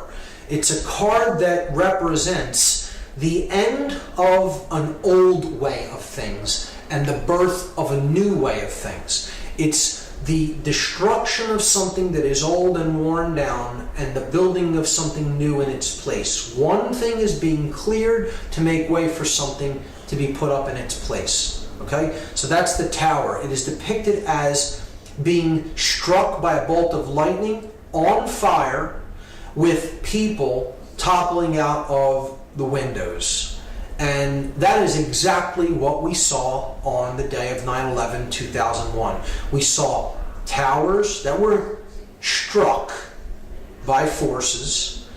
They were on fire, and people were leaping from the windows. So clearly the occultic symbology of this particular tarot card was employed on that day. Whether this be totally by design or it be synchronicity, I'll leave that up to the audience to decide.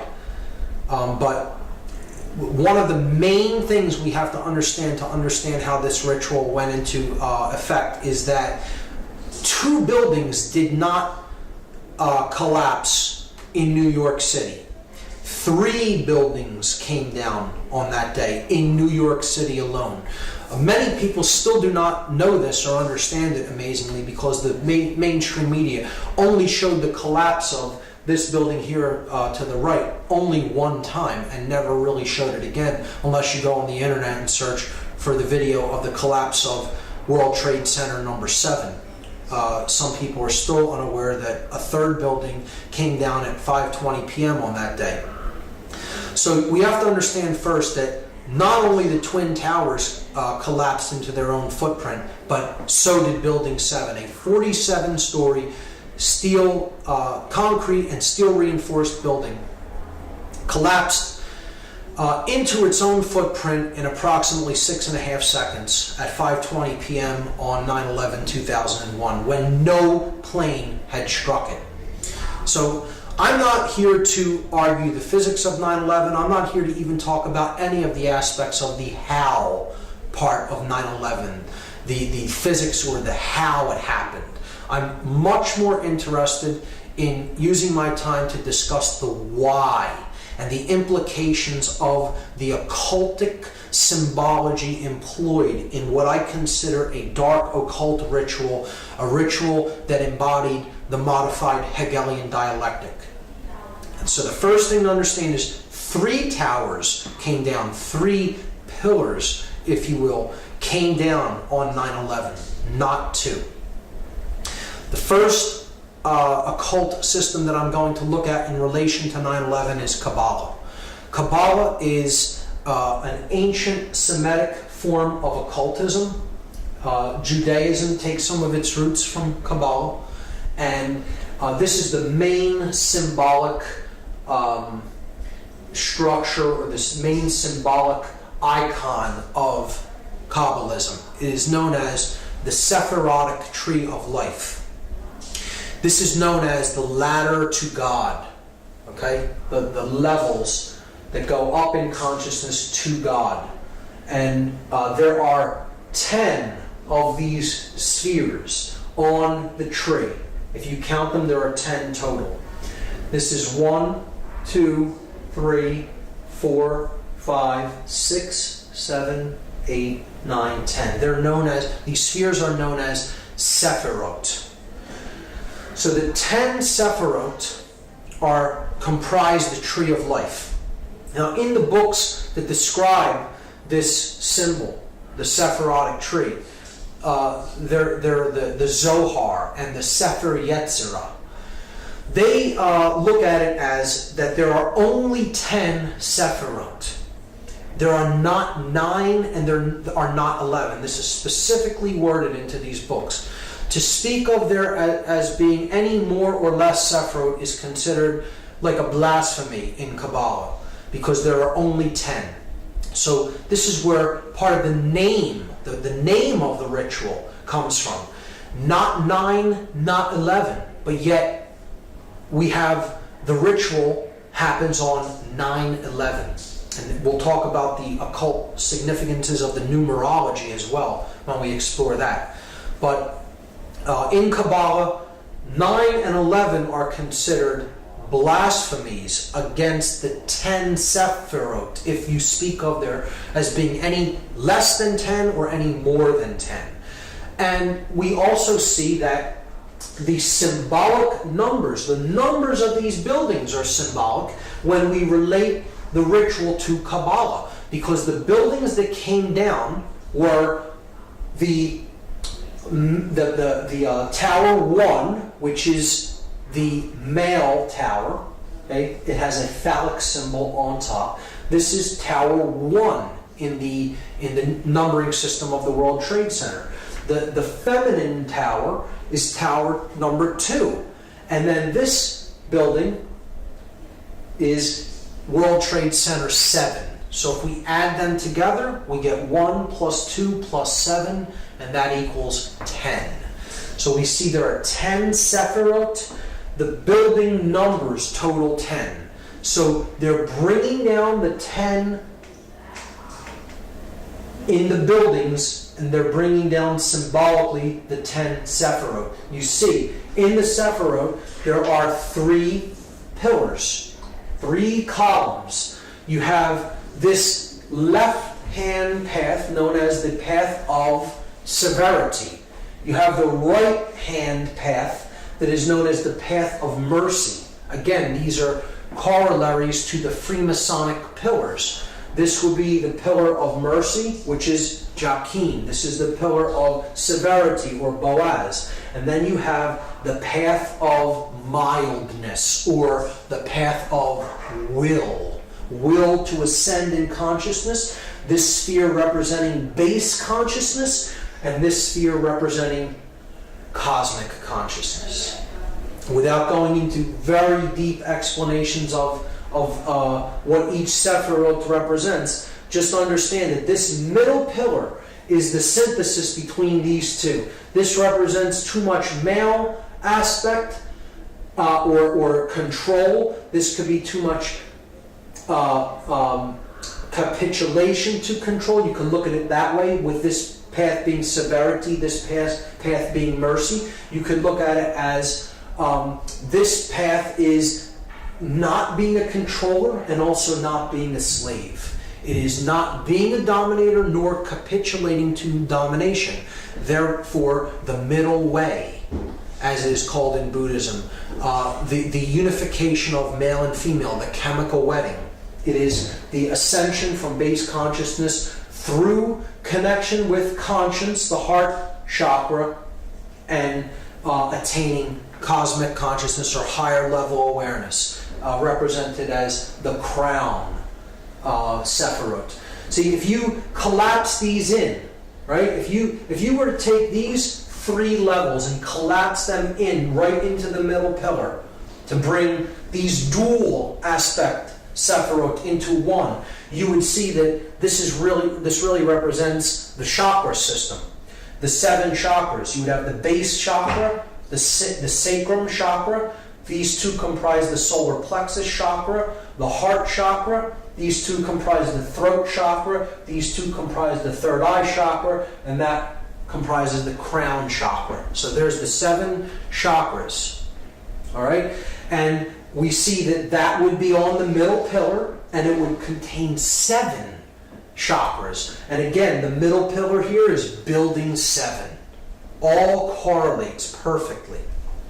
Here are the chakras, representing the 7 planets. Up the middle pillar, the spinal column, the raising of the Kundalini energy up the spine and to the top of the head. From down here, the farthest out from the sun until we get up to the solar mind. And the earth being the heart chakra of the system. The earth and moon right in the middle. It would be the 4th of the 7 chakras. And that's what's ultimately being brought down. The consciousness is being destroyed and leveled by the leveling of these towers. Okay, so that's Kabbalah. That's the Kabbalistic aspect of the destruction of the World Trade Center buildings, the 3 pillars of the World Trade Center.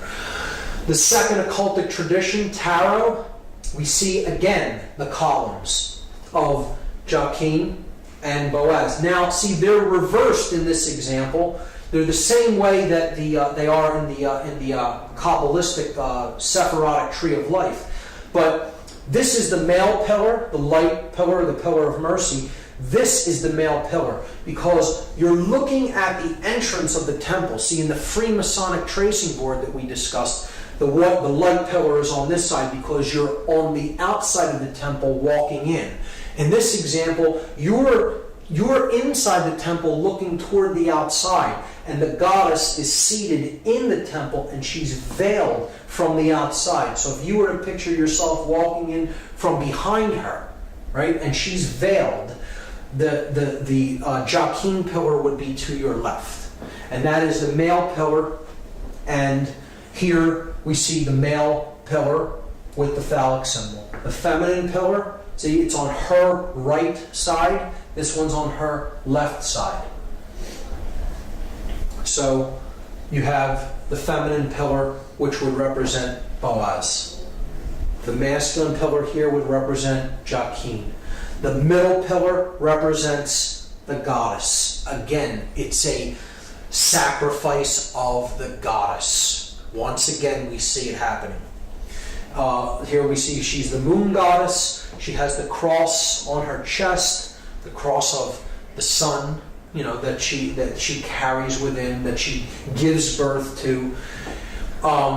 Here we see that the Sephirotic tree is behind her, because Tarot, Kabbalah, and Freemasonry are aspects of occultism that must be studied in conjunction with each other to fully understand them. The goddess holds the book of truth, the Torah, the law, the truth, and it is veiled by her cloak because no one knows how the story ends. The future is still to be written.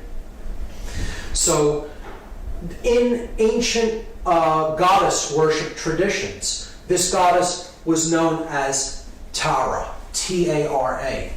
And this is why, as a result of this ritual, we have a war on terror. But see, it's said, when it's said quickly, it morphs, and the word phonetically becomes terror. The war on terror. The war on the goddess, the war on the sacred feminine, the war on our emotional feminine aspect, to shut down conscience and to simply follow orders, to do whatever we are commanded to do, to simply follow orders without conscience being involved. The sacrifice of the goddess, care, conscience, the sacred feminine principle of the individual. So, again, this middle pillar is the most important. It is the synthesis between the masculine and feminine energies, the other two pillars.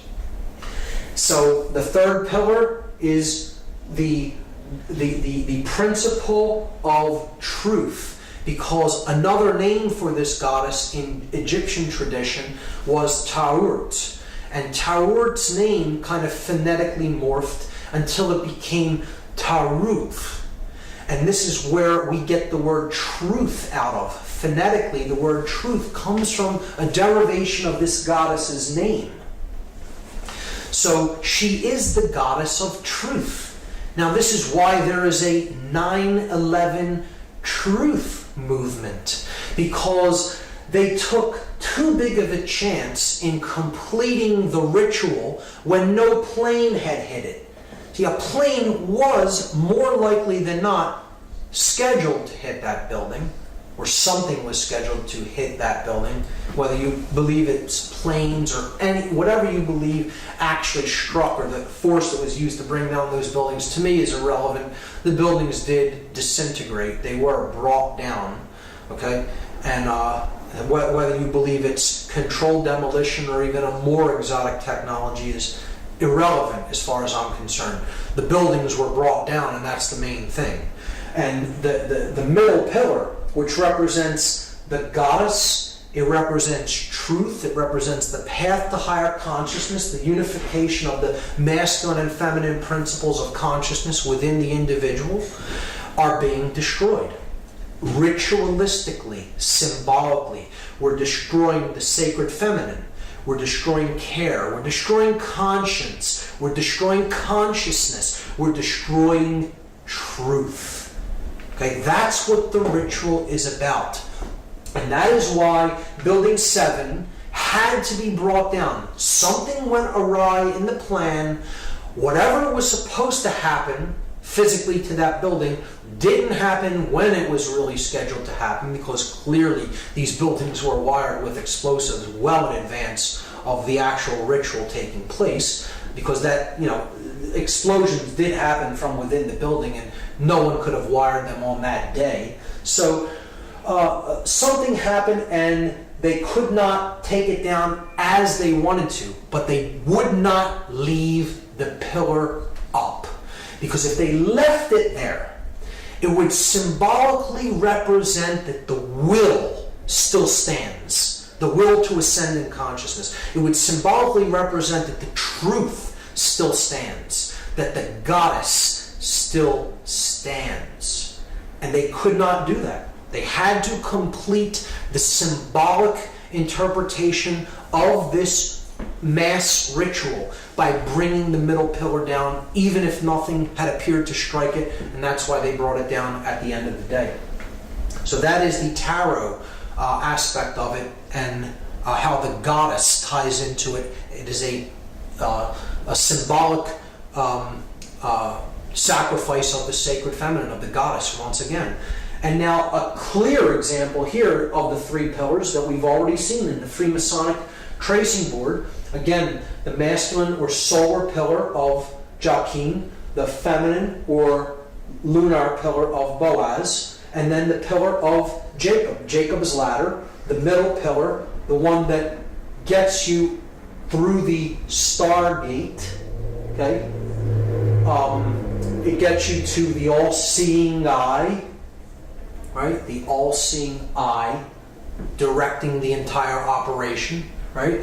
Takes you past that, through the stargate, to the realm where the true light is at, the intelligent principle of the universe.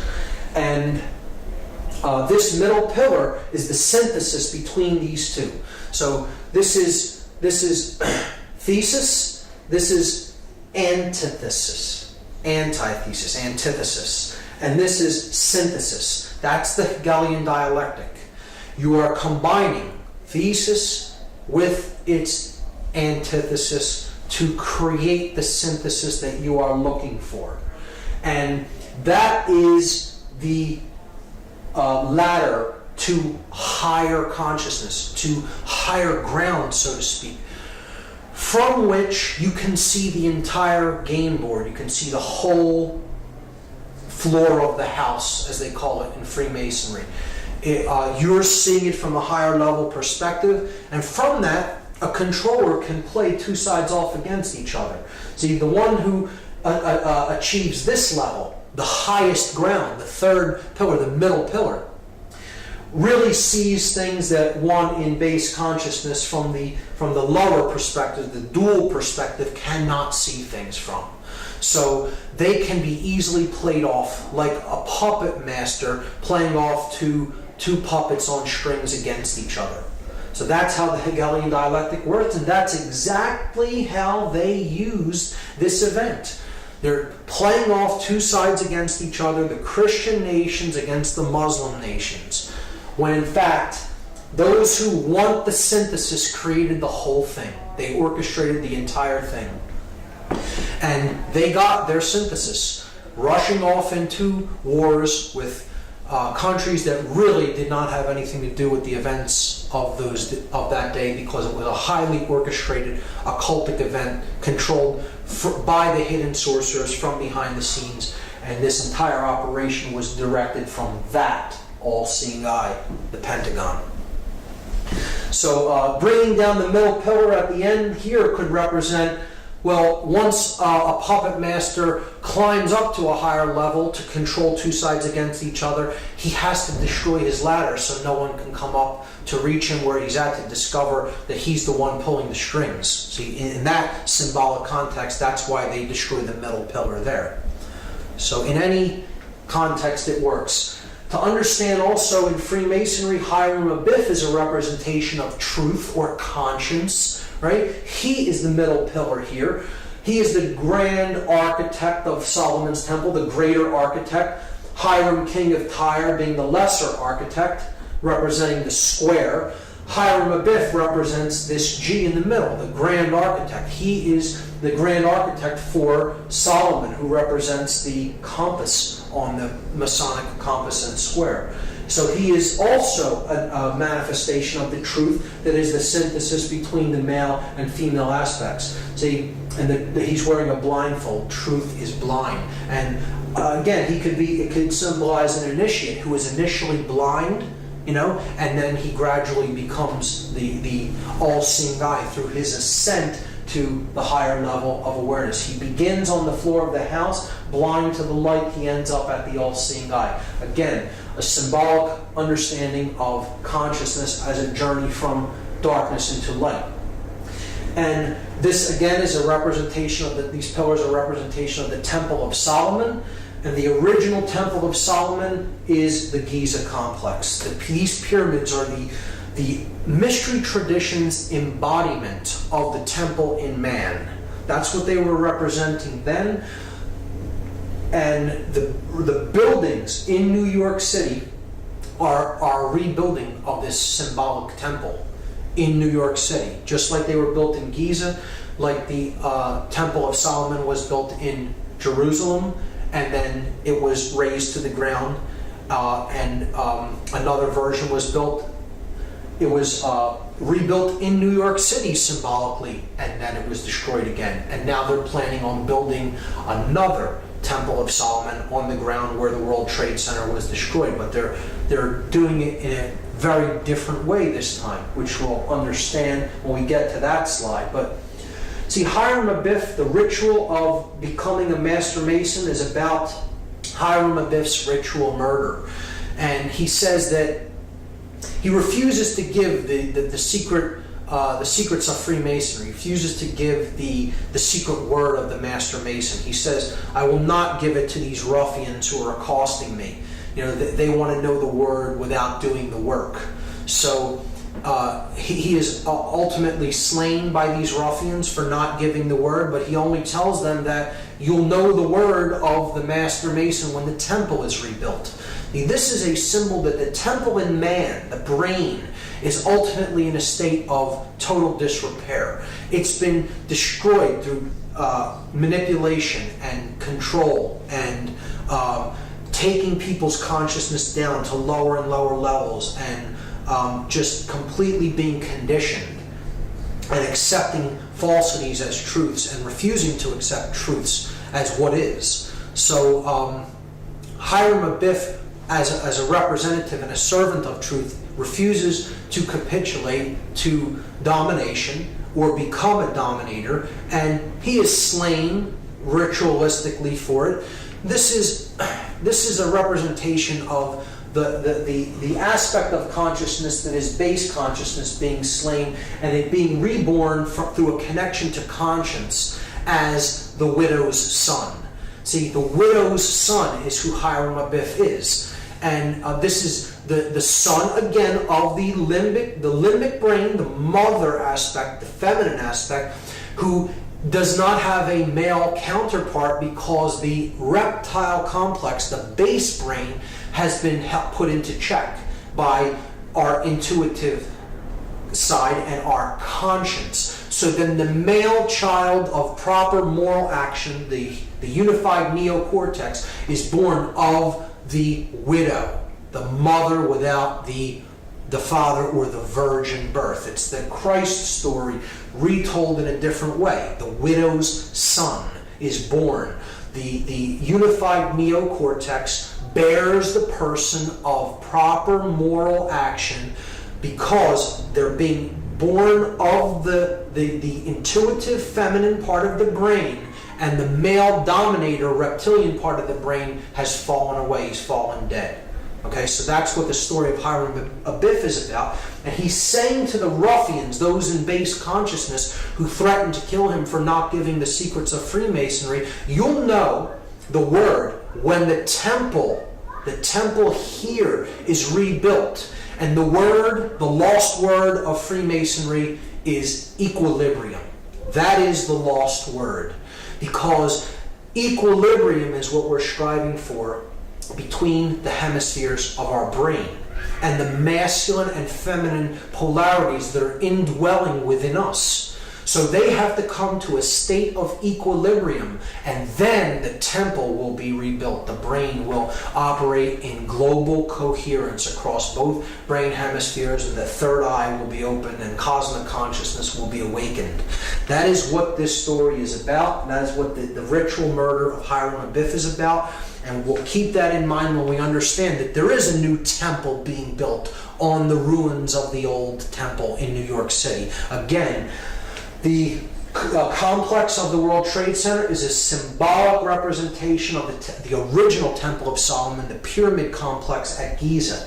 Rebuilt in Washington, D.C., here we see the 3 pillars at Giza, 2 extremely large towers or pillars, and 1 small one. And we see it rebuilt here, the 2 large towers and then the one that is less than half of the size of the other 2. This sphere here is a representation of the Sphinx, okay, at the base of these columns. So these columns are also a symbol of the Babylonian gold-headed man depicted in the dream of Nebuchadnezzar in the book of Daniel, a prophetic book in the Bible. The gold-headed man represents centralized authority, pharaonic rule, or total hegemony, the unquestioned global ruler, the one world order, the church and state unified in the head of gold. And as dynasties went on, power diminishes. It goes through the Silver Age, then it goes into the Bronze Age, and eventually you have the separation of church and state. And you have the iron legs of the separation of church and state, and then you eventually get to the clay feet if you study this symbology in Daniel. And it's understanding how power is amassed, and eventually through time it is diminished until they're trying to get back from this level to this level. And that is what the dark New World Order would be. The destruction of the 2 pillars and the combining of them into one centralized authority, one world state and religion.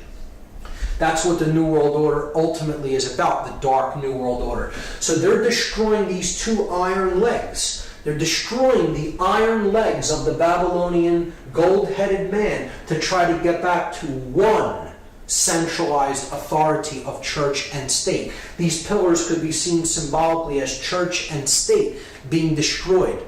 So where do we see the concepts of church and state? We see them in tarot on the death card of the major arcana. So we see the rider, death, on the white horse, coming with the flag, the black flag that has the inverted pentagram on it, the destruction of spirit. He is running down a king, and he's getting ready to run down a pope or a priest. So this is the ruler of state, this is the ruler of church or religion, and he's running them both down, destroying church and state. And you see in the background the 2 pillars with the setting sun in the background, the light going out from the world between the 2 columns. Highly symbolic. This is a representation of the new temple that they're building. In place of where the 2 pillars stood, they're planning on erecting one from where the 2 stood. The thesis and antithesis destroyed, the synthesis is created.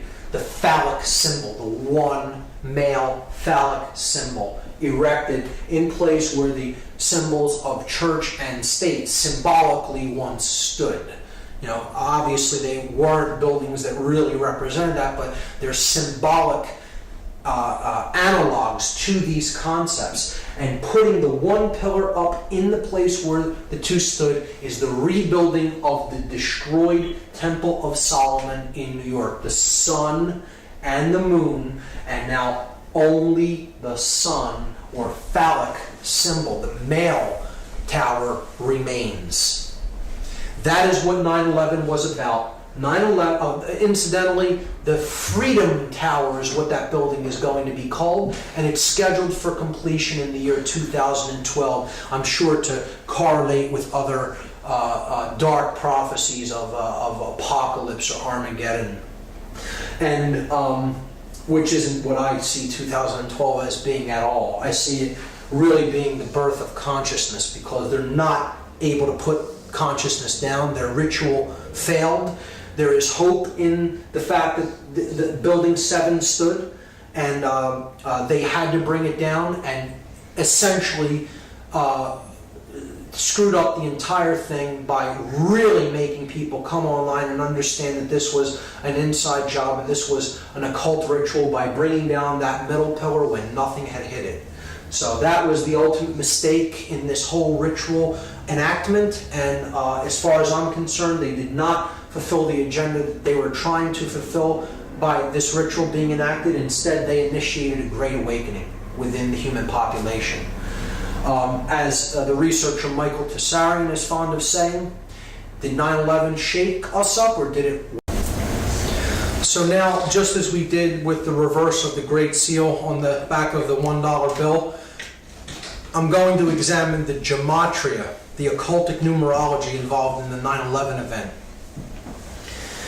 These are the numbers of the 3 flights that struck these 3 buildings. The North Tower was struck by Flight 11, the South Tower was struck by Flight 175, and the Pentagon was allegedly struck by Flight 77. Now, there is another flight that was involved on that day that crashed in Shanksville, Pennsylvania by an unknown act of will, shall we say.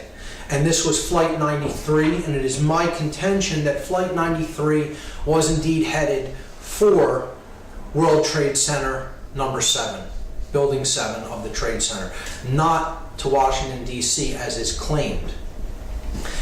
And this, to me, makes much more sense than it heading toward Washington, D.C., because I believe it was there to strike a building that had already been wired to allegedly collapse, as the 2 twin towers were, and that was Building 7.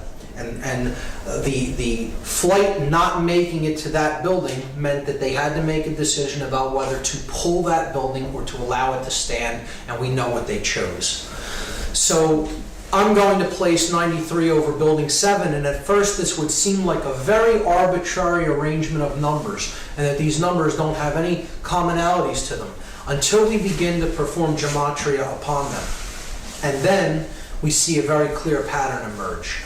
So I'm going to leave 11 as is for now, and I'm going to reduce or add these 2 numbers together and get a total. So 9 plus 3 is 12.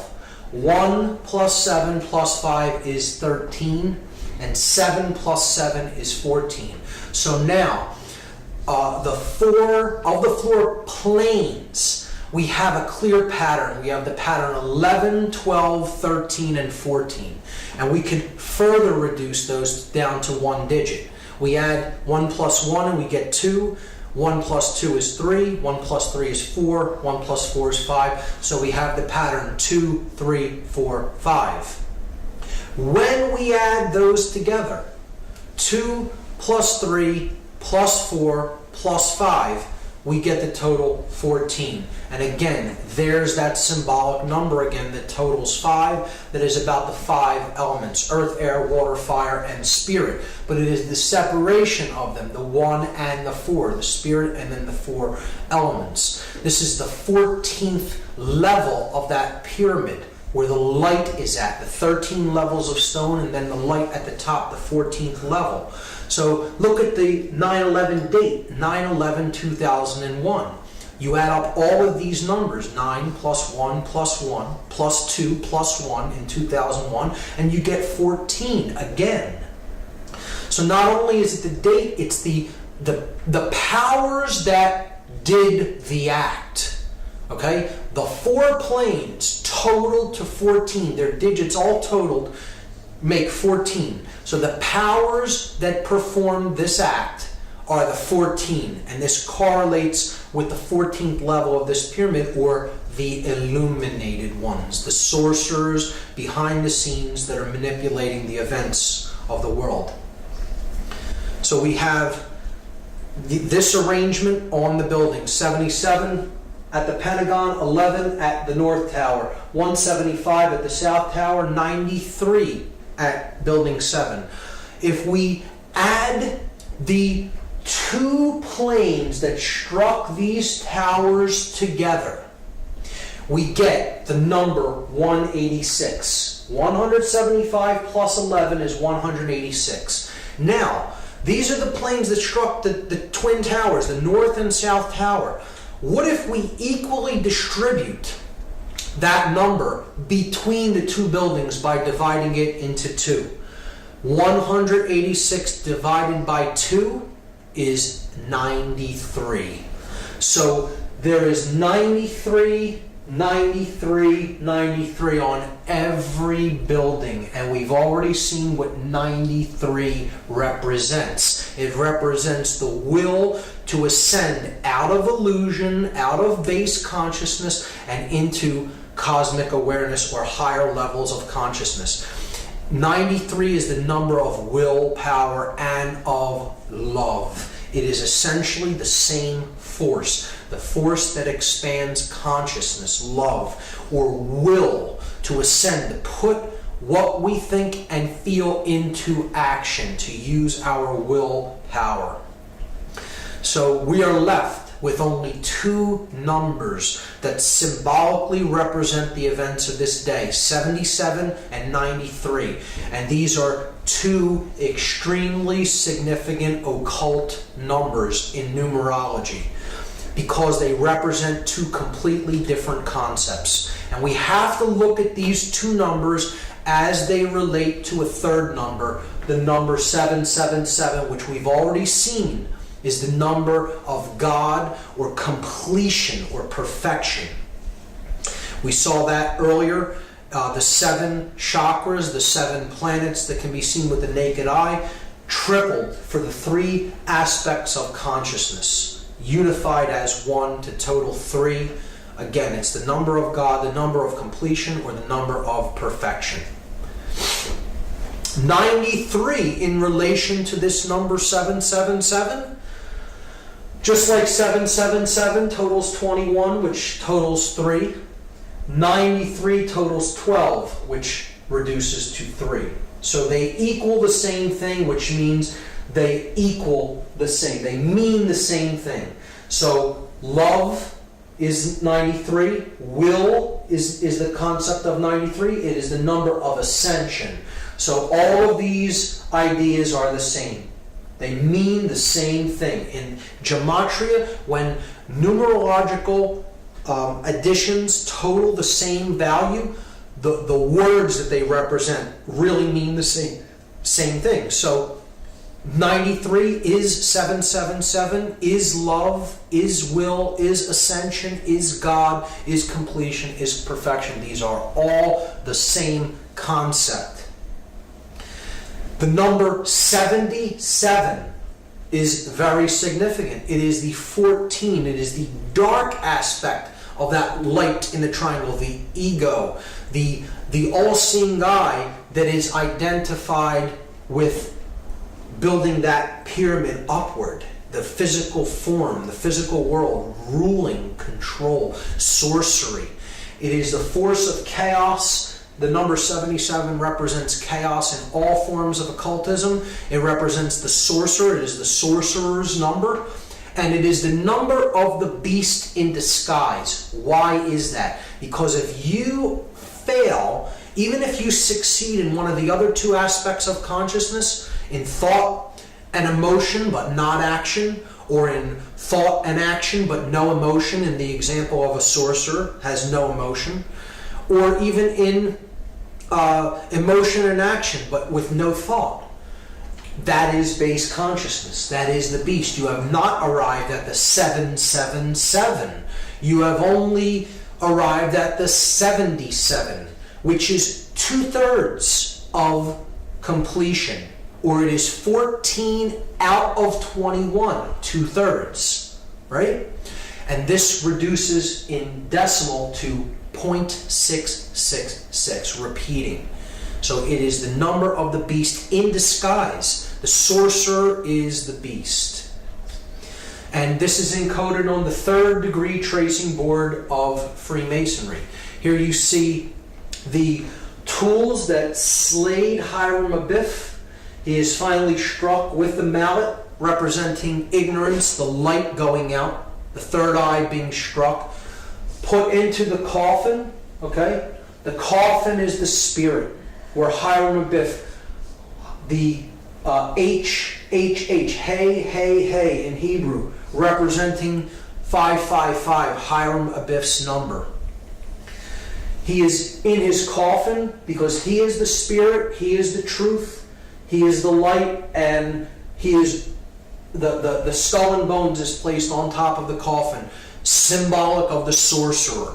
The sorcerer who conquers his spirit, so that the skull, cleverness, thought and cleverness, left brain cleverness, plus the will to act, reigns over the spirit. The sorcerer has cleverness, he has the will to put his cleverness into action, but he has no conscience. The conscience is entombed in that coffin. And an individual such as this is headed west. They are headed toward the realm of darkness and death, to the west, not toward the realm of light, to the east. And here symbolically is the sprig of acacia, and that represents the hope of resurrection in Freemasonry. So this is the hope that one who has destroyed their own spirit through their usage of their intellect and their will to act in an egoic fashion may indeed still be able to resurrect the spirit and come to a place of moral uprightness and conscience. So that is what this tracing board represents, and it is the 3rd degree tracing board. It is saying you may now be initiated into some of the mystery, into some of the knowledge, but you must use that with spirit intact and not use it as a sorcerer. Otherwise you are headed west and you are not headed toward the true realm of light, which lies to the east. And I think that's a great allegorical explanation for morality. And we see, therefore, that the two numbers that this ritual reduces down to is 77 and 93, and the positions that they are in is all telling. The purpose of the ritual is so that the sorcerers that are consider themselves the all-seeing eye of consciousness, okay, are destroying others' ability to find truth, to give birth to conscience, and to rise in consciousness. And they're destroying that ladder to the higher realms of consciousness. Or if we replace 77 and 93 with their symbolic analog, 77 the number of the beast in disguise, 93 another variant for 777 the number of God.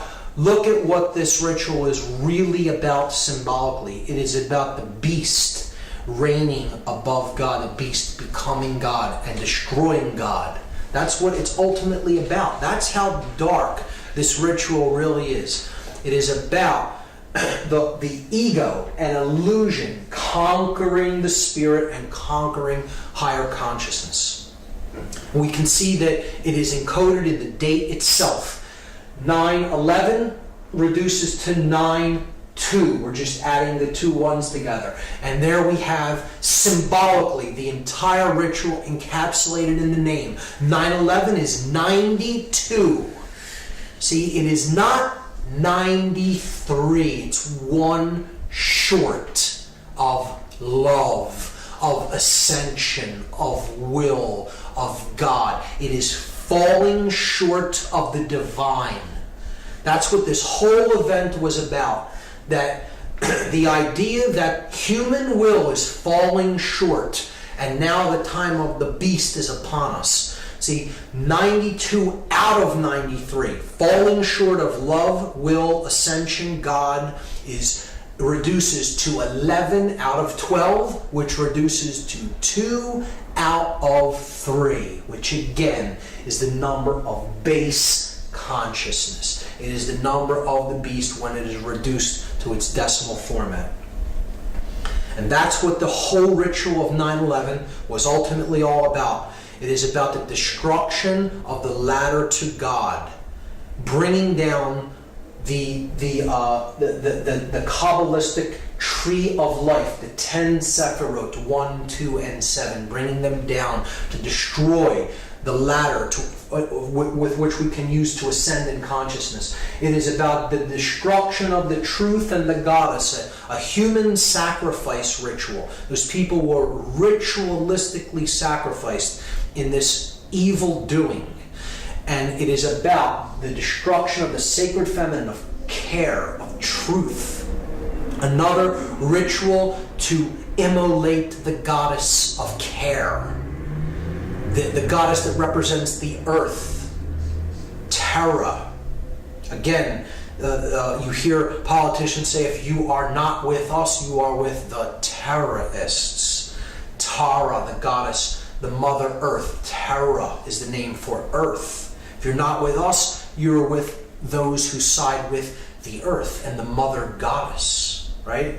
And it was also used to create the Hegelian dialectic, the bringing down of thesis and antithesis to create synthesis, the sorcerer's middle pillar. That's what the event of 9/11/2001 was all about. An occult ritual to bring about the dark, modified version of the Hegelian dialectic. Chaos, confusion, opportunity. General Douglas MacArthur talked about the Hegelian dialectic. He said, our government has kept us in a perpetual state of fear, kept us in a continuous stampede of patriotic fervor with a cry of grave national emergency. Always there has been some terrible evil at home or some monstrous foreign power that was going to gobble us up if we did not blindly rally behind it. Create the chaos. Get the confused, fearful reaction, and then that's your opportunity to offer the solution that you had in waiting. Hermann Goering perfectly understood this, one of the highest ranking officials of the Third Reich, the Nazi regime. He said, naturally the common people don't want war. Neither in Russia, nor in England, nor for that matter in Germany. That is understood. But after all, it is the leaders of the country who determine the policy.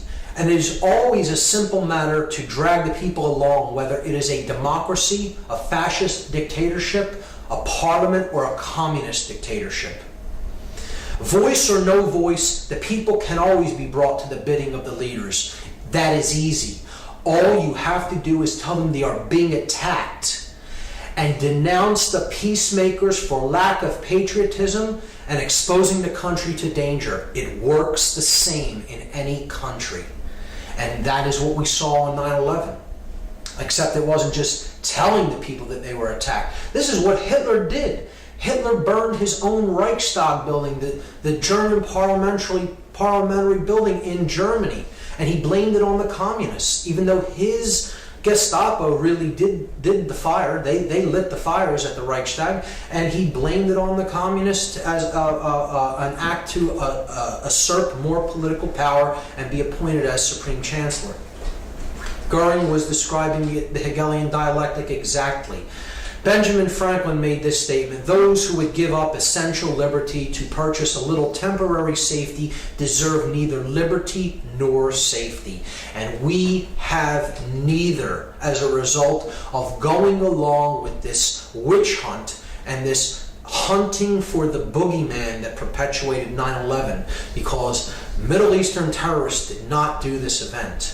It was a staged, orchestrated, occult ritual that has nothing to do with Islamic fundamentalism whatsoever.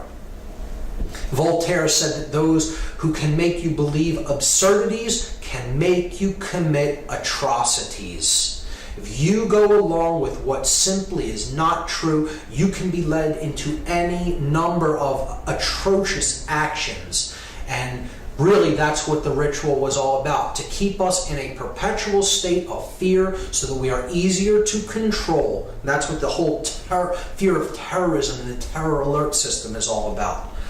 See, just like Hitler burned his parliamentary building, we had our Reichstag fire called the 9/11 event, and it's just about an attack on civil liberties and our rights and our right for freedom of speech, and just to curtail all the God-given rights that we already possess as an attack on our personal sovereignty. And people will be willing to give up more personal sovereign rights if their consciousness is shut down through fear. They bought into the fear, and now we're going off in other lands that really had nothing to do with this event, and we're waging war and killing millions of innocent people as a result of this total fraudulent staged event.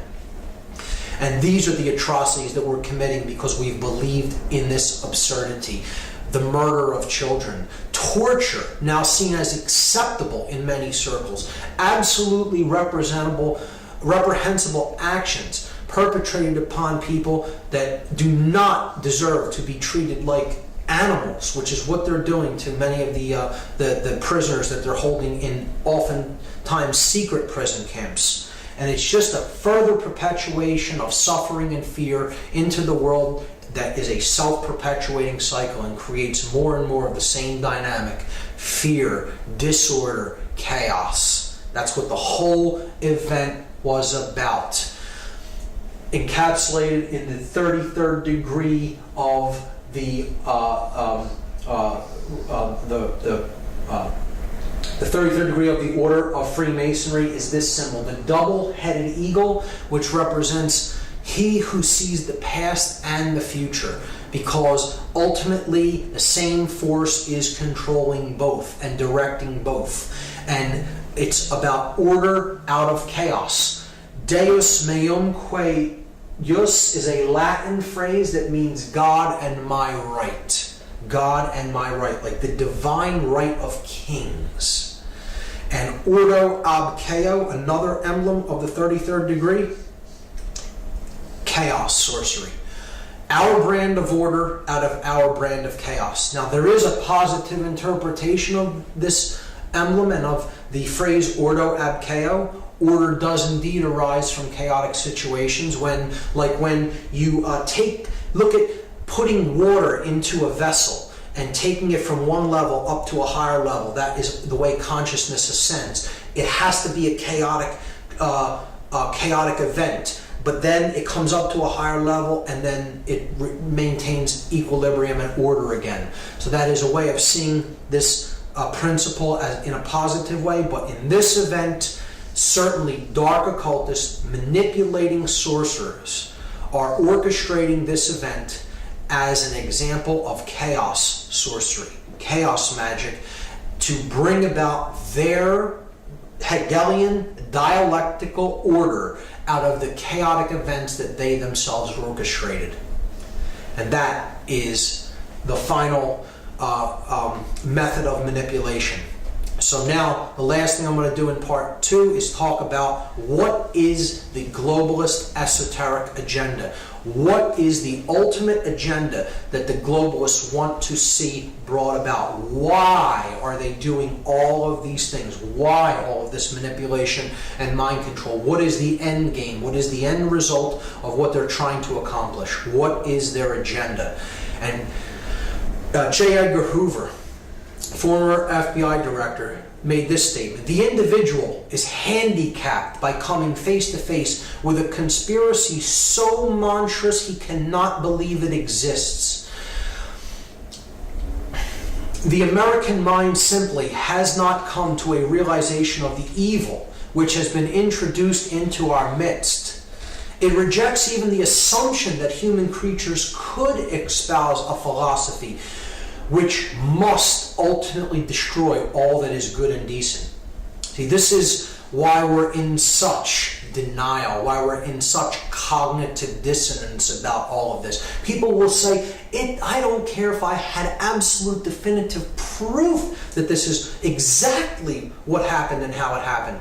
I won't believe it anyway. I will choose to believe in something that isn't true because my mind can't go there. It's too uncomfortable for me to accept. And this is the condition Hoover, right here, a former FBI director, is describing. He's describing cognitive dissonance, psychological denial that comes from the refusal to accept the fact that things are as bad as they are. David Rockefeller described this New World Order, what they're trying to put into effect. This agenda, he described it. He said, "We are grateful to the Washington Post, the New York Times, Time Magazine, and other great publications whose directors have attended our meetings and respected their promises of discretion for almost 40 years. It would have been impossible for us to develop our plan for the world if we had been subjected to the lights of publicity during those years." He is thanking the media for their silence and complicity in not exposing the agenda of these global manipulators and their plan for the world. He said, "The world is now more sophisticated and prepared to march toward a world government. The supranational sovereignty of an intellectual elite and world bankers is surely preferable to the national autodetermination practiced in past centuries." Imagine the hubris of somebody making this statement practically out in the open, saying that the world surely would be better to be completely governed by international bankers and an intellectual elite rather than national sovereignty and personal sovereignty codified by our documents of higher consciousness, like the Declaration of Independence, that explained what the sovereignty of man is really about and where it comes from. And he's saying out in the open, why have that when you can have rule by international banking dynasties? This is what the agenda is all about. The elite want to get back to the Babylonian gold-headed man. They want to get back to 100% total control of all the resources and all the minds on the planet as God on the earth, the all-seeing eye in human form, that which is omnipresent, omnipotent, and all-powerful. All-powerful, all-knowing, all-seeing, present everywhere. So this is the rulership of church and state in one. Church and state are obliterated and they are replaced by one sovereign, ruling, global elite class that runs the state and the religion, and they're one and the same. Just like Nazi Germany tried to do, but this would be the new version, the Fourth Reich, Nazi Germany on technological steroids, taken to a whole new level by advanced technology. 1984, as written out by George Orwell in his brilliant novel, like the Ingsoc Party. Total 100% control of everything that is true, everything that is believed, everything that is done. They are the arbiters of truth. They're God on earth. That's what they want to accomplish. They're putting this into practice through trying to eliminate national sovereignty through the erasure of borders and to create national superblock states of nations, like they're doing with the European Union and like they want to try to create with the North American Union of Canada, the United States, and Mexico. Their plans for this have been slowed, but I think they're going to use the economic crisis to try to put them into a more forward state of advance. They want a world mercenary army to control the population of any dissenters. They want a world central bank. They want a microchipped population from which resources, food, money can all be controlled by a globally networked computer that they control, so they know where all finance, where all currency is flowing, and can take anybody out of the loop for not going on with their along with their agenda at any given time, and then they would have no ability to take part in any commerce in any way the mark of the beast, so to speak. A total surveillance grid, a technological surveillance state. Big Brother is watching you, getting us used and acclimatized to always being on camera, always our actions always being watched. Further and further centralization of control, and further people policing themselves. That's what they ultimately want. The destruction of the sacred feminine aspect of our consciousness, our emotions, through the numbing out of our emotions, through our food and medicine, particularly the overprescribed antidepressant SSRI drugs, a total state of left brain prisonhood in which people become more and more controlling and dominant toward the left brain, even females, and they become subservient to those of higher levels above them. So a race of masters and slaves. A continuing human sacrifice through endless conflict and war, wherever they choose to do it, to decrease the surplus of anybody's daily produce, and to keep the blood of human sacrifice flowing into the earth. They believe that they have to continuously sacrifice people. This goes back to the ancient rites, where the ancient priest class, this demonic priest class, would actually believe that they had to keep blood flowing in human sacrifice for the sun to make its journey across the sky each day. It's that level of perversion and sickness in this occultic ideology that wants and desires to have endless human sacrifice through war.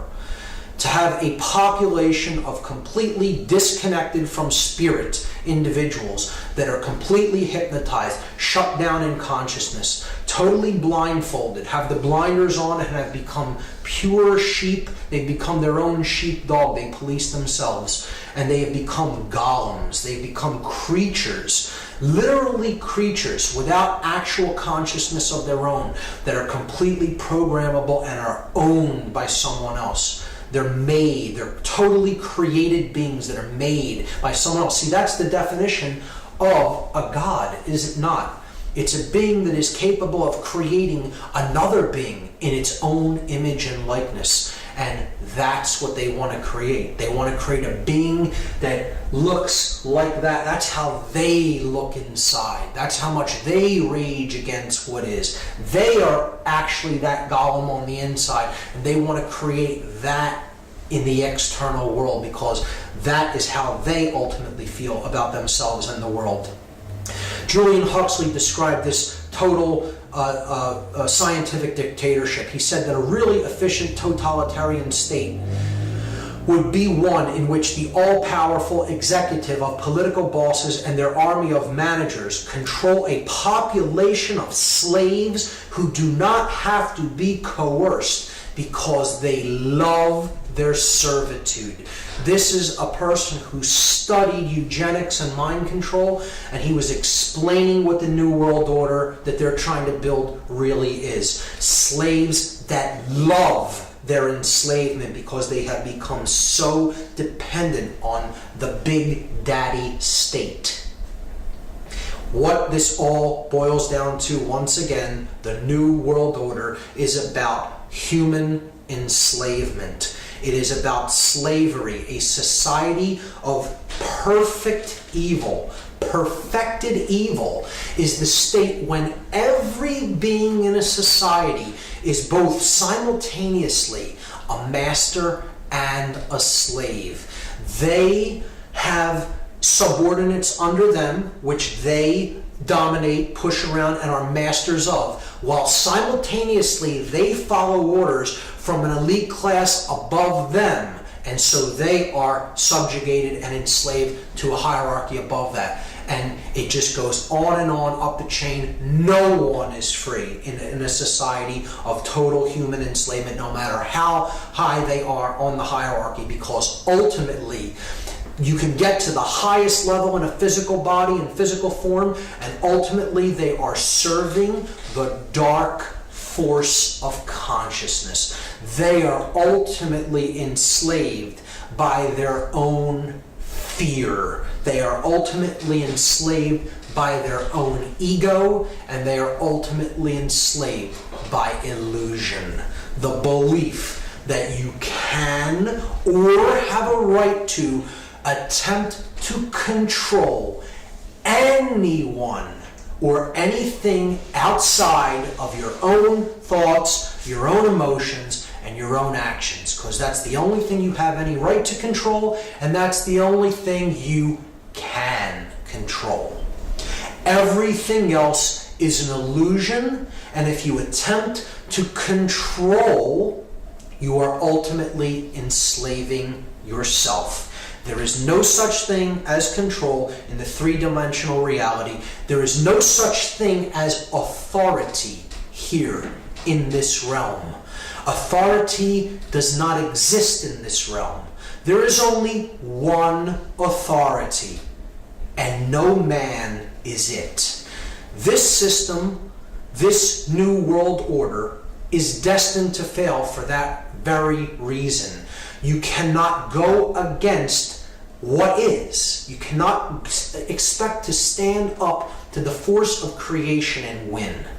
Plato made this statement: the price that good men pay for their indifference to public affairs is to be ruled by evil men. So we may get ourselves into a deep mess of things and eventually end up being ruled for a time by these tyrants, by these controllers, by these sorcerers. And if that occurs, that will only be for one reason. We did not develop the care enough to do anything about it. We did not care. Our indifference to what is going on, to the suffering that's taking place around us, is the only thing that can create our enslavement. And in fact, it is what is driving this process of enslavement. The fact that we do not care about the suffering of anyone but ourselves when we experience it is what's creating this dynamic. And that is what the New World Order is. The dark New World Order is that pyramid of enslavement controlled by an intellectual elite with no conscience that is in the know about how consciousness works, is keeping others in the dark with their own will. They're using their desire to stay in ignorance against them and keeping them at lower levels of knowledge, not understanding what they're a part of, being the bricks in that pyramid to build their dark New World Order and put the light of creation out of this world forever. So they think they can accomplish that. And that is the idea of hell on earth, the perfect state of evil, the slave and master world in which every being is simultaneously a slave and a master of a slave. Hell on earth, it has been described as the dark New World Order. So that is the end of part 3. That is the ultimate agenda that the globalists have for humanity in mind. And in the next part, in part 3, I will be going into how to apply consciousness to this problem so that we can solve it and get out of the current state, the current problem that we are experiencing. So part 3 will be solving the problem through applying what we've learned about consciousness.